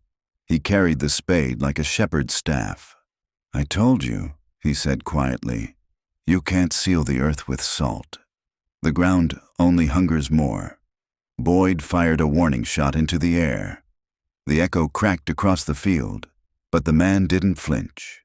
Instead, he smiled, small, patient, as though this had all been expected. Abigail picked up the lantern and moved to stand beside her uncle. "You killed my brother. You buried my niece. You don't get to stand here and talk about hunger." The sour's eyes met hers, bright and colorless. "Your brother offered them. I merely gave the ground what it was promised." "Liar," Ethan said. "I buried you with them." "You buried my name," the man corrected, stepping closer. "Not me." He reached into his coat and pulled out a small bundle wrapped in cloth. When he opened it, the mask lay inside, untouched by salt or burn marks. Abigail looked down in horror. The mask at her feet was gone. "How? You think you can fight the season with shovels and superstition," the sour said softly. "But this field doesn't belong to you. It belongs to the harvest." Ethan lifted his shotgun. "Then reap this." The blast shattered the silence, throwing dirt and smoke into the air. When it cleared, the sour was gone. Only the van remained, its engine idling. Boyd edged forward cautiously, weapon raised. He wrenched open the driver's door, empty. The seat was still wet. On the dash lay a stack of Polaroids, each showing a different part of the Mercer property. The house, the barn, the trench. The last photo was of them standing exactly where they stood now, Ethan's shotgun raised, Boyd beside him, Abigail frozen mid-motion. The timestamp in the corner at October 10th, 5:37 p.m. Abigail looked at her watch. 5:37 p.m. A shiver crawled up her spine. He's been one step ahead the whole time. Ethan swallowed hard. No, he's been standing right behind us before Boyd could turn. Something struck him across the back. A blur of movement. The sound of metal connecting with bone. He dropped to his knees, dazed but conscious. The spade clattered beside him. The sour was there again, face expressionless, coat hanging open. He raised the shovel once more, but Abigail lunged forward, grabbing the lantern and hurling it. It hit him square in the chest. Glass burst, flame fanned out. The fire caught his coat first, then the spilled kerosene. He staggered back, engulfed, but his voice came clear through the roar. "You can't kill the seed." Ethan kicked the mask into the burning mud. The symbol glowed white, then blackened, curling in on itself until the wood cracked. A shriek, neither human nor wind, tore through the air. When the flames finally sank to embers, only the spade remained, half melted, the metal twisted like a thing alive. Boyd, bleeding from the shoulder, sat heavily in the mud. "Tell me that's the end." Ethan stared at the glowing metal. "It's the end of him." Not of what he started. Abigail looked at Caleb, who stood watching the fire's last light fade from his eyes. "He said there was a name the ground wouldn't take," she murmured. "Maybe that's you." The boy didn't answer. He reached down, scooped a handful of ash, and let it fall through his fingers. The flakes caught the breeze and scattered across the salted field. For the first time since the night began, the wind changed direction, carrying the smoke away instead of toward them. Ethan lowered his head. Let it rest. They stayed until the fire died completely. The van's engine sputtered, coughed once, and went still. No trace of the man, no movement in the rows of corn, only the faint crackle of cooling metal. Boyd tore a strip from his sleeve and tied it around his wound. "We'll bring the state boys back tomorrow," he said. "Mark every grave. Finish the job." Abigail looked to the horizon, where a thin seam of light broke through the clouds. "Tomorrow," she agreed. But even as she said it, she could feel the field shifting underfoot. Subtle, almost tender, like breath through sleeping lungs. Morning came pale and soundless, the kind of light that erases color rather than giving it. The Mercer property lay under a haze of smoke that refused to rise. Charred soil steamed around the trench. Puddles of black water collected in the shovel marks. Sheriff Boyd stood at the fence line speaking into a new radio that crackled in and out. "Site secured. Repeat secured. No sign of the suspect. Requesting a full forensic crew and medevac." He let go of the transmit button, listening to static, then sighed. Signal still dying out past the ridge. Abigail crouched near the burnt patch where the sour had fallen. Only a spoon-shaped scar remained in the mud. The metal of his spade twisted like melted bone. The smell of ash clung to her hair and skin. Ethan approached, carrying a thermos and 3 paper cups. His hands shook slightly as he poured. "It's gone quiet," he said. "Too quiet." "It's what we wanted," Boyd muttered, taking a sip. Ethan stared at the field. "Quiet out here doesn't mean peace, Sheriff. It means the ground's listening." Abigail brushed dirt from her notebook. "You really believe it still remembers?" Ethan nodded. "So do you, or you wouldn't be writing it down." She didn't argue. Each time her pen touched paper, she felt the story breathing underneath the words, the way soil moves beneath a plow. By mid-morning, the state vans arrived. White boxes with blue seals, men and women in gray windbreakers unloading cameras and body bags. Agent Keller stepped out first, her left arm in a sling. The bandages on her face were fresh. She must have come straight from the hospital. "You should have waited for us," she said. Boyd gestured at the blackened trench. "If we had, you'd be collecting more bodies." Keller's eyes softened when she saw Caleb standing in the doorway of the farmhouse, wrapped in a blanket. "That the boy?" Abigail nodded. "He's all that's left." Keller exhaled. "Then we do this by the book. You and your family stay clear while we process." Ethan stiffened. "You think rules are going to keep this from happening again?" "Rules are what keep the living alive," Keller said. "Whatever you think this is, we treat it as evidence." She turned to her team. "Grid search, 1 meter spacing. Nothing leaves this field without cataloging." The agents moved like cautious surgeons, flagging bones, sifting soil through mesh. Each new discovery was bagged, labeled, photographed. The sound of shutters clicking filled the air like insects. Abigail watched until her stomach turned. She walked toward the ridge where the view widened over miles of flat country. From here, the farmhouse looked small, a pale scar in the land. Wind tugged her hair across her face. Somewhere in that endless horizon, she thought she saw a flicker of movement, a glint of glass or metal catching the sun, but when she blinked, it was gone. Boyd joined her. "They'll be here a week, maybe more." "Then what?" she asked. He shrugged. Paperwork, court filings, a few news cycles, then another case. That's not enough. He looked at her carefully. You're thinking about staying, aren't you? I need to know what this place is, she said. What it was before my family ever came here. He handed her a folded map he'd pulled from his pocket. County Records Office in Drear Hollow. Old survey lines, church plots, mineral rights. Start there, she unfolded the map. The paper was yellowed, the ink faded to rust. But one marking stood out.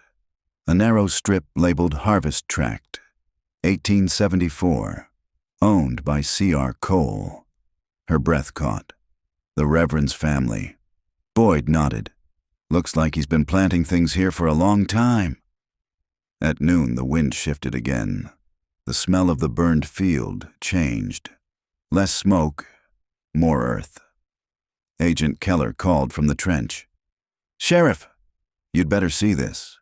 They climbed down carefully. Keller pointed to the mud where a section of coffin had split open during the night. Inside, carved into the underside of the lid, was a column of letters. Names scratched roughly with a nail. Ethan traced them with one trembling finger. These aren't the dead, he said. These are the ones yet to be. Near the bottom of the list, the last name was unfinished. Just a single letter. C. Caleb. Abigail felt the ground sway beneath her.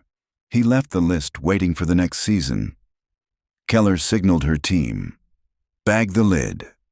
Nobody touches that inscription barehanded, but even as they lifted it, the wet wood seemed to breathe, releasing a thin hiss of air, like a sigh escaping the lungs of the field itself.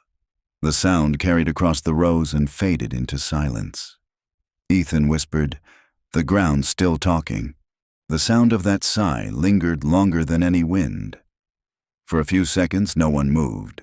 Even the investigators seemed to forget what they were doing. Then the air settled again, heavy and wet with the smell of disturbed soil. Keller was the first to break the stillness. Back it up. Sail the section. Her voice carried calm authority, but her eyes darted from the trench to the horizon, as if she half expected the field itself to answer. Ethan climbed out slowly. Mud streaked across his palms.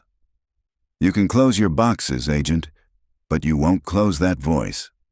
Mr. Mercer, she said, you've seen enough for one lifetime. He wiped his hands on his jeans. Not yet. Inside the farmhouse, the floorboards had begun to dry, leaving white salt stains where the rain had run under the doors. Caleb sat on the sofa with a cup of tea that Abigail had coaxed him into holding. He hadn't spoken since they found the list. He just stared at his reflection in the dark window. Abigail knelt beside him. You're safe here, she said quietly. Nobody's going to take you back to that field. Caleb's gaze didn't shift. He's still there. She felt her stomach tighten. We burned him. Caleb shook his head slowly. Not him. The other one. The one under Abigail swallowed hard. What do you mean, under? The voice that tells him what to do, the boy whispered. It's in the dirt. It keeps whispering the names. His hand trembled, and a line of tea slopped onto the floor. The stains spread like a map of tiny rivers before sinking into the boards. By late afternoon, Keller's team packed their samples for transport. The trench had been covered again, the black plastic fluttering like a shroud. Boyd signed the final release forms, his left arm in a sling, and turned to Abigail. We'll post deputies until the feds finish. After that, this land goes back to you. She looked across the empty rows. I don't want it. Then sell it, he said, but his tone carried no conviction. Nobody'll buy it, but at least you'll have tried. Abigail glanced toward the barn. Ethan was inside with a small radio he'd scavenged from Keller's van, fiddling with the dial. Static filled the air, broken now and then by faint voices. News, country music, a weather report.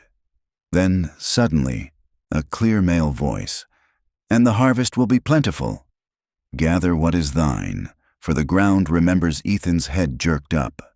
Abby! She and Boyd ran in. The radio hissed, then repeated the line again, slower this time. The voice was calm, deliberate, too calm. "The ground remembers." The frequency marker glowed steady at 7 a.m., local talk band. Keller had said the transmitter range was less than 20 miles. Boyd stared at the radio as if it were a snake. "That's live." "Somebody's broadcasting." Abigail felt the back of her neck prickle. "He's using the old church transmitter." Ethan nodded grimly. "The one in Drear Hollow?" They drove before sunset. The road to the hollow wound through fields of cut corn and scrub, dust kicking up behind the truck in a red haze. Caleb sat between them, clutching the old Bible. The closer they got, the stronger the static grew, until the same phrase filled the cab over and over, rising and falling like breath. "The ground remembers. The ground remembers." Drear Hollow appeared as a smudge of roofs and trees at the base of the hills. The church stood apart from the town, a small, leaning structure of weathered wood. Its steeple long collapsed. Through the windshield they could see the faint glow of a single light inside. Boyd parked half a mile out. "We go on foot from here," he said, checking his weapon. Ethan handed Abigail the lantern. "If the whisper's coming from under that church, we end it there." Caleb reached for her hand. His fingers were cold but steady. "He's waiting for us," he said. "Who?" "The one under." Abigail squeezed his hand. "Then we go wake him up." They stepped into the dusk.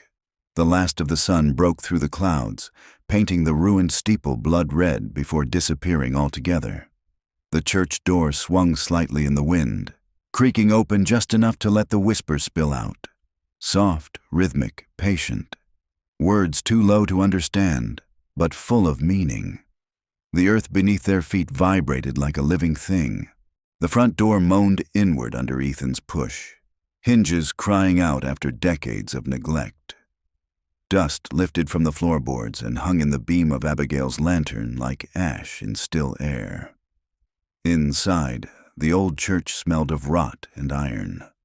Rows of pews sat at crooked angles, their ends carved with the same twisted vine pattern seen on the Mercer family Bible.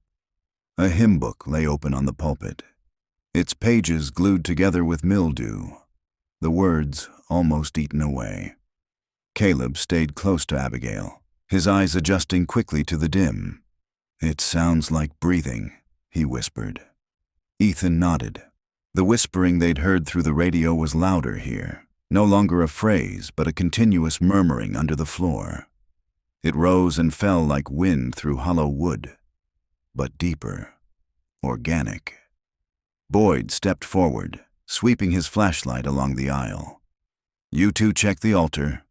I'll look for the transmitter." Abigail moved toward the pulpit. The floorboards creaked, flexing beneath her boots. "This place was condemned years ago," she said. "They were supposed to tear it down." "Some buildings refuse to die," Ethan murmured. Behind the pulpit, the boards had been pried up and nailed back again, badly. Fresh nails gleamed in the lantern light. Abigail knelt and touched one. It was still tacky with resin.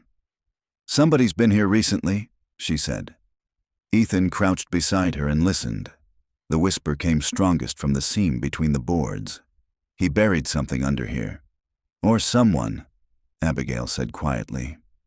Boyd found the transmitter on a table near the back wall, an old CB unit wired to a marine battery, its dials still glowing faintly. The mic was pinned down by a Bible open to the Book of Amos. A verse had been circled in red pencil, "Though they dig into hell, thence shall my hand take them." Boyd lifted the mic. The whisper stopped. The silence that followed was suffocating. Abigail froze, hand poised above the loose boards. "Did you turn it off?" "No," Boyd said. "It just stopped." Then the floor beneath her shifted, a hollow thud, followed by a slow, rising creak. Ethan grabbed her arm, pulling her back as the board splintered outward. A column of air rushed up from the opening, heavy with the stench of wet soil. The whisper began again, louder now, echoing up from the dark below. Only this time the words were clear. "Caleb!" The boy jerked as if struck. His face went pale. "He wants me to come down." "No," Abigail said sharply, stepping in front of him. "You're not going anywhere near that." Ethan peered into the gap. A narrow staircase descended into blackness, wood steps soaked and sagging, leading to what looked like a cellar. At the bottom flickered a faint, sickly orange light. "Someone's down there," he whispered. Boyd steadied his weapon. "Stay behind me." The descent was slow, each step groaning under their weight.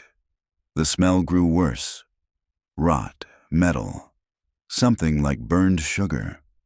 Water dripped steadily from the ceiling beams, tapping on the barrel of Boyd's pistol. At the bottom they found a low, earthen chamber. Roots hung from the ceiling like ropes, glistening with moisture. In the center of the floor sat a wooden chair, and in it, the body of a man. He was long dead, skin mummified to parchment, clothes fused with the flesh.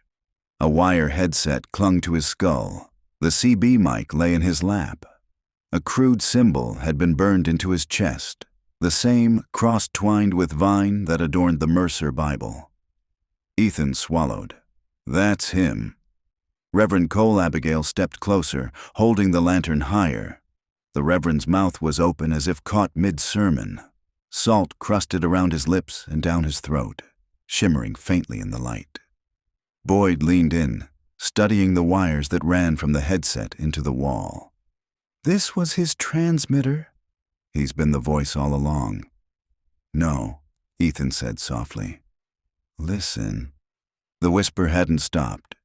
It still filled the chamber, but it wasn't coming from the speaker. It was coming from the ground beneath the chair. Abigail set down the lantern and crouched, brushing aside a layer of salt and dirt. The soil was loose, freshly disturbed. Her fingers touched something smooth, curved, cold. She pulled gently, revealing the top of a glass jar. Inside the jar, floating in a pale solution, was a small object that looked like a root. But when she brought it closer, she saw it was a finger, perfectly preserved. There were more jars buried around it, half visible through the dirt.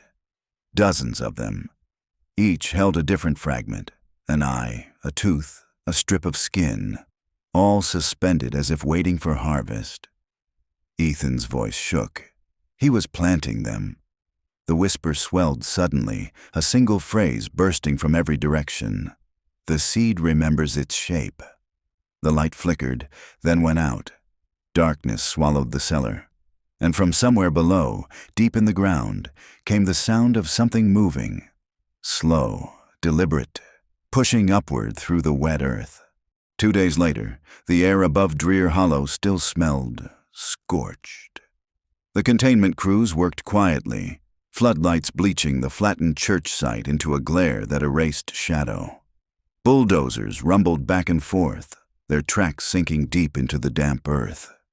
Every few minutes, one of the men would stop, lift a hand, and wait while the ground stopped shuddering under them. Abigail watched from the fence line beside Keller's command truck. The FBI agent's arm was in a fresh cast now, but she hadn't left the field once since the dig began. "We've already pulled 3 more human skeletons from under the nave," she said, not looking away from the pit. "Female. Adolescent." None of them matched the age of the Reverend's documented victims. "So, older graves," Abigail said. Keller shook her head. "Younger." Within the last 5 years, Abigail felt the wind slide down the back of her neck. "You're telling me someone kept the rituals going."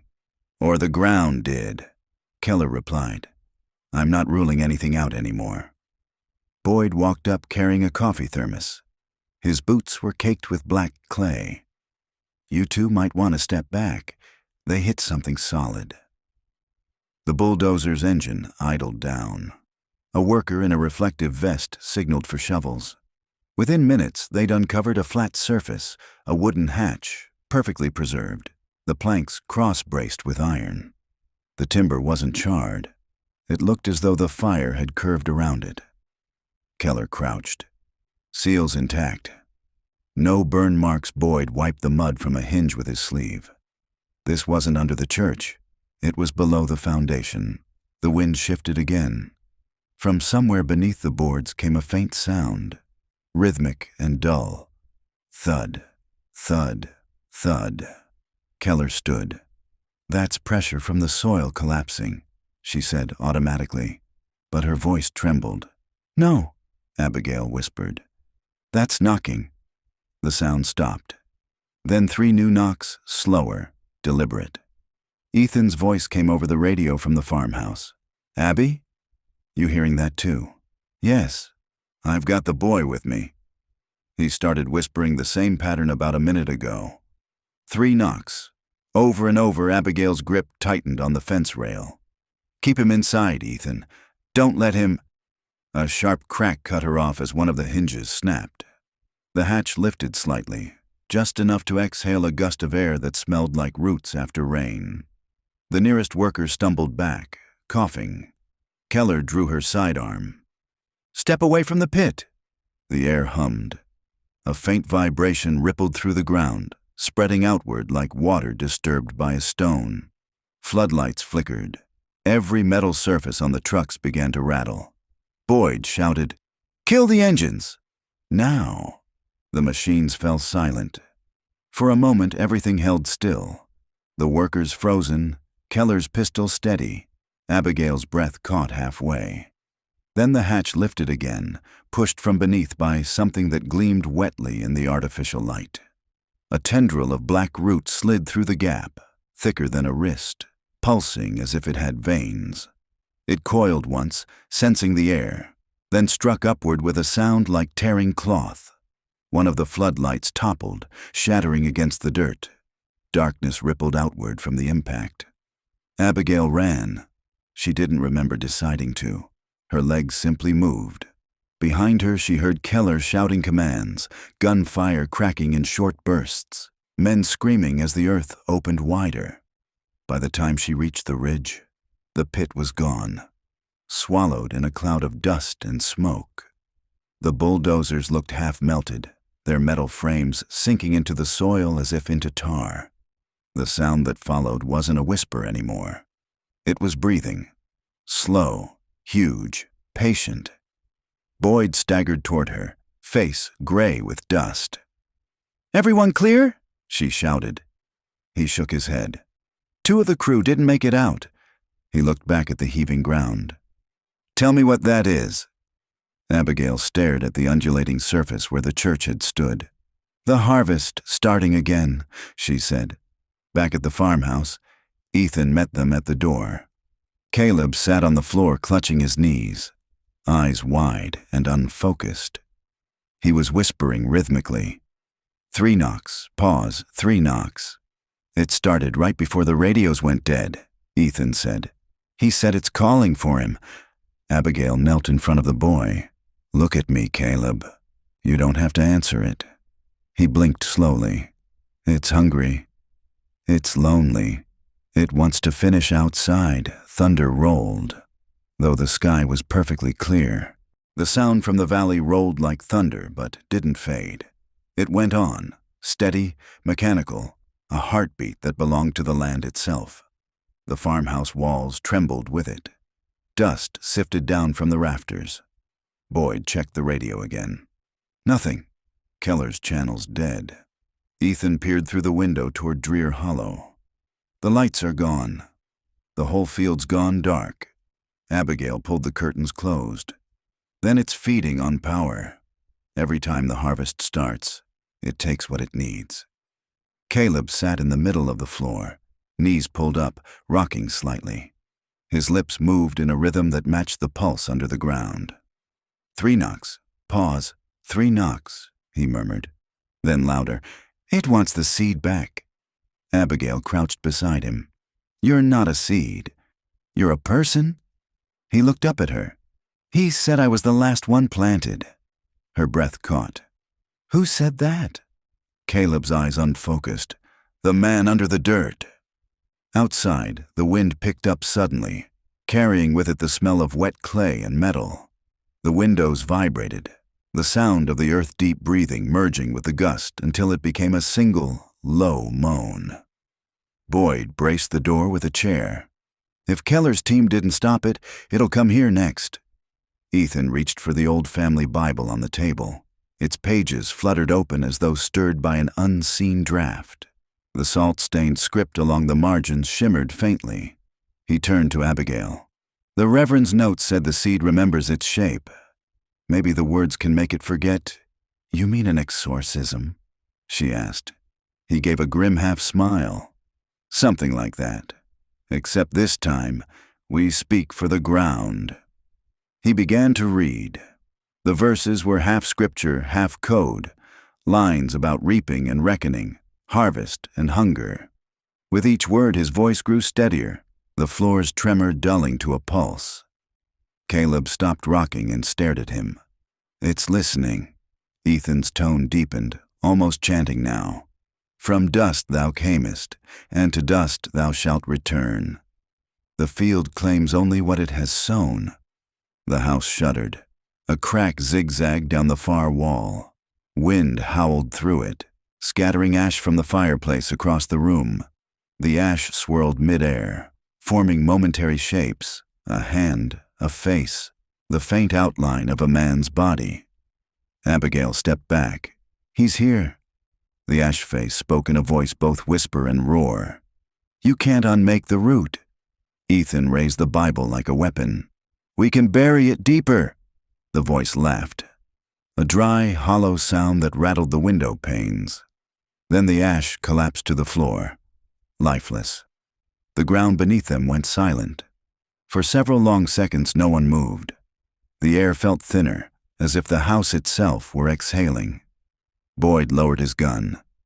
Did it work? Abigail didn't answer. She walked to the window and pulled the curtain aside. The horizon glowed faintly red, the color of iron just before it cools. It's quieter, she said, but the valley's still breathing. Ethan closed the Bible and set it gently on the table. It'll always breathe. We just taught it to sleep again. He slumped into a chair, exhausted. Caleb crawled into his lap, eyes heavy. Within minutes, the boy was asleep, his head against Ethan's shoulder.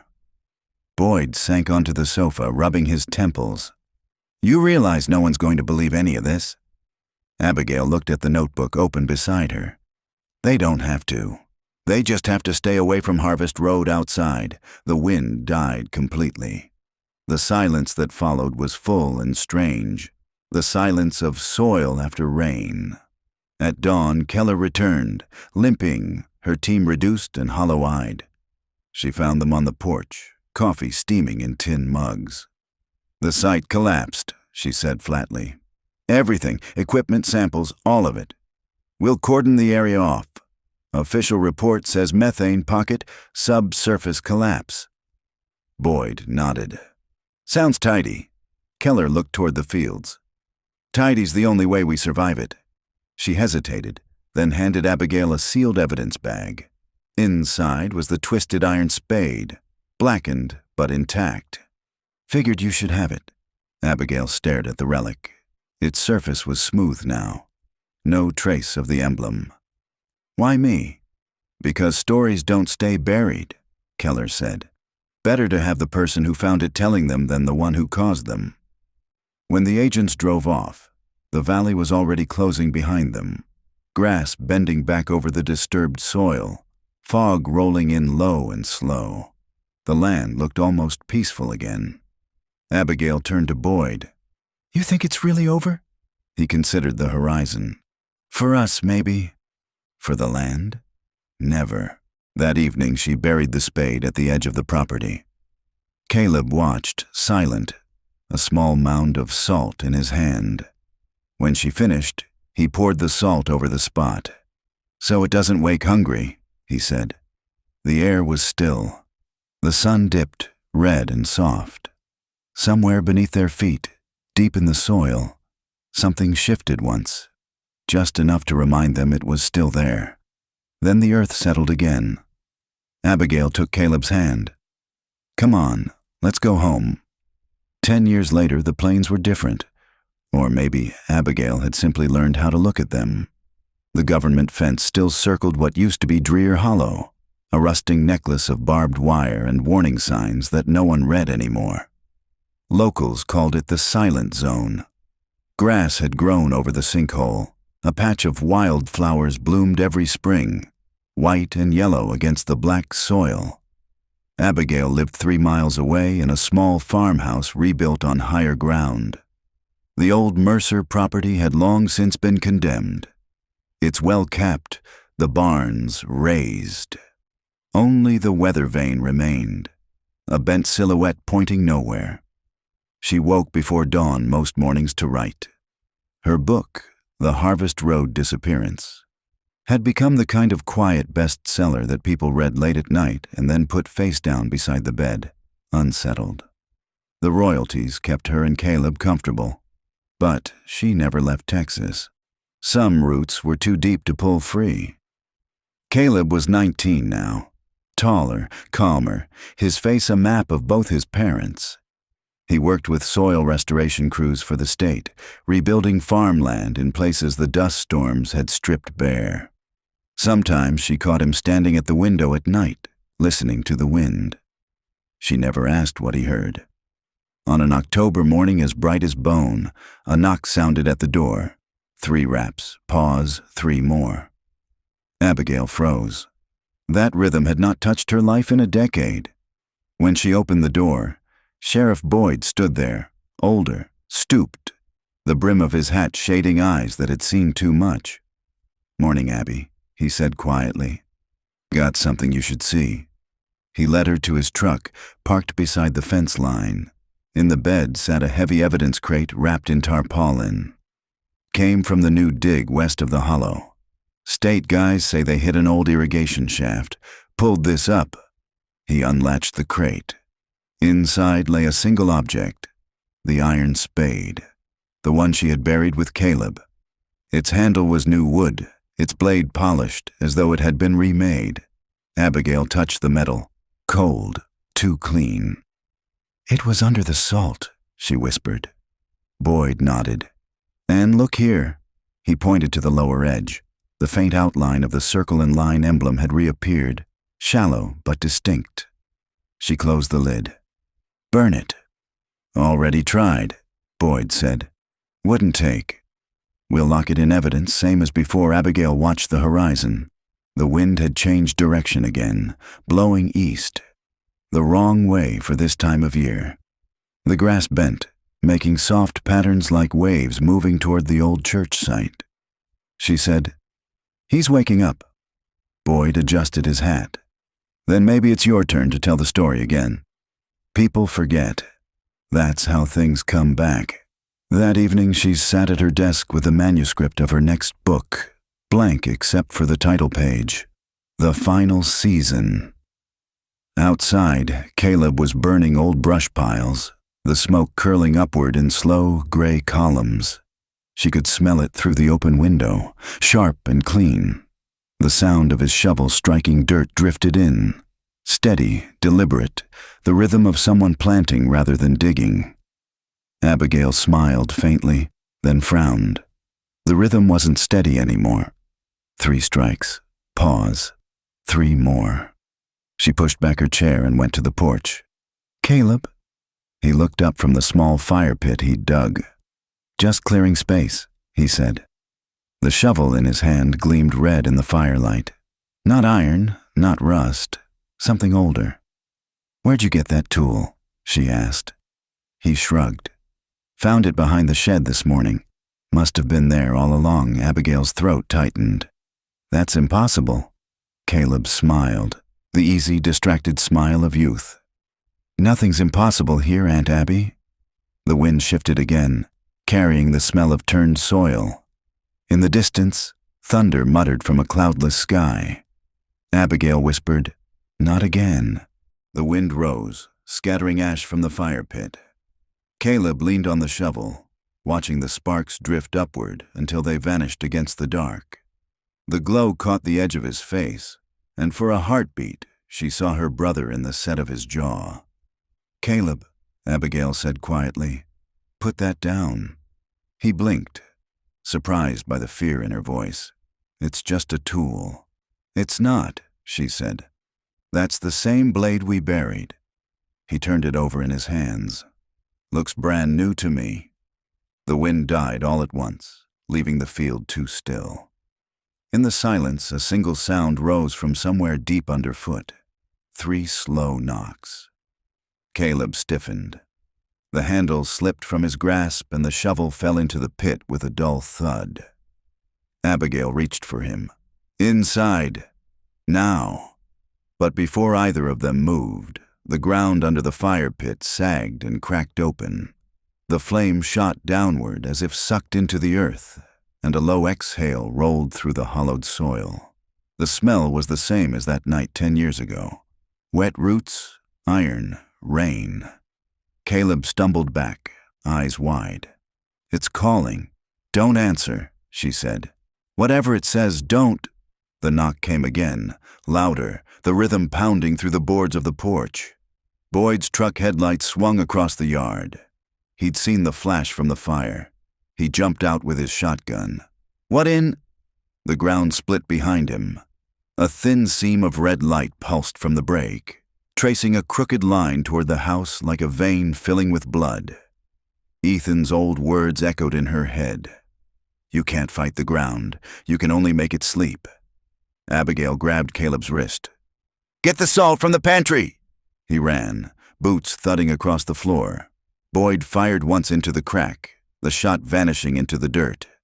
The echo that came back wasn't a sound, but a vibration that made their teeth ache.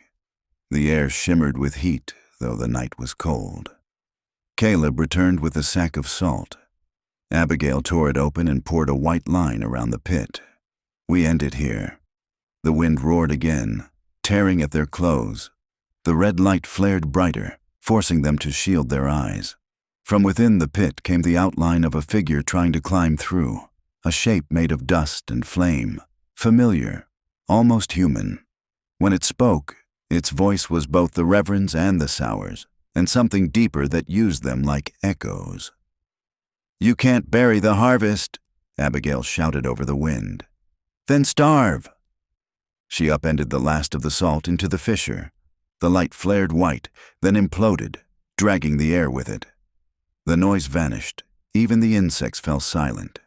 When her vision cleared, the pit was gone. Only the black circle of scorched grass remained. Boyd lowered his weapon, breathing hard.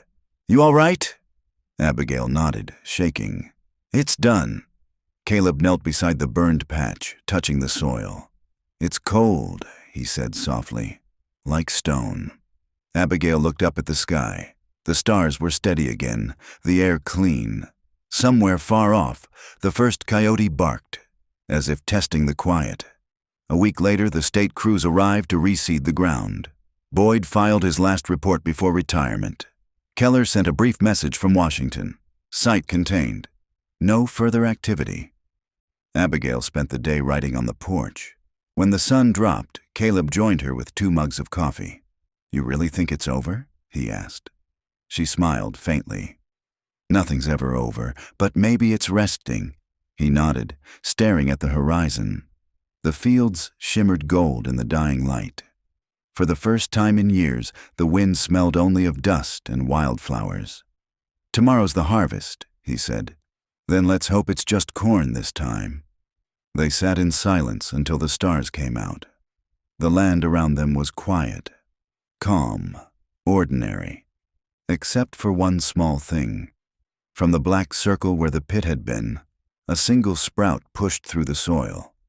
Its leaves were pale, almost translucent, trembling in the breeze. Abigail saw it and said nothing. Caleb noticed too. He leaned forward, curious, and whispered as though to a child. "Grow easy now." The sprout swayed, catching the moonlight. Then it was still. A year later, tourists driving past the silent zone reported a field of white blossoms growing where the church once stood. The flowers glowed faintly at night, like lamps under the soil. No one knew who planted them. Abigail never went back. She finished the final season, closed her notebook, and buried it under a cedar tree behind the house. Some stories, she decided, belong to the ground. As she covered the hole, she whispered the only prayer she still believed in.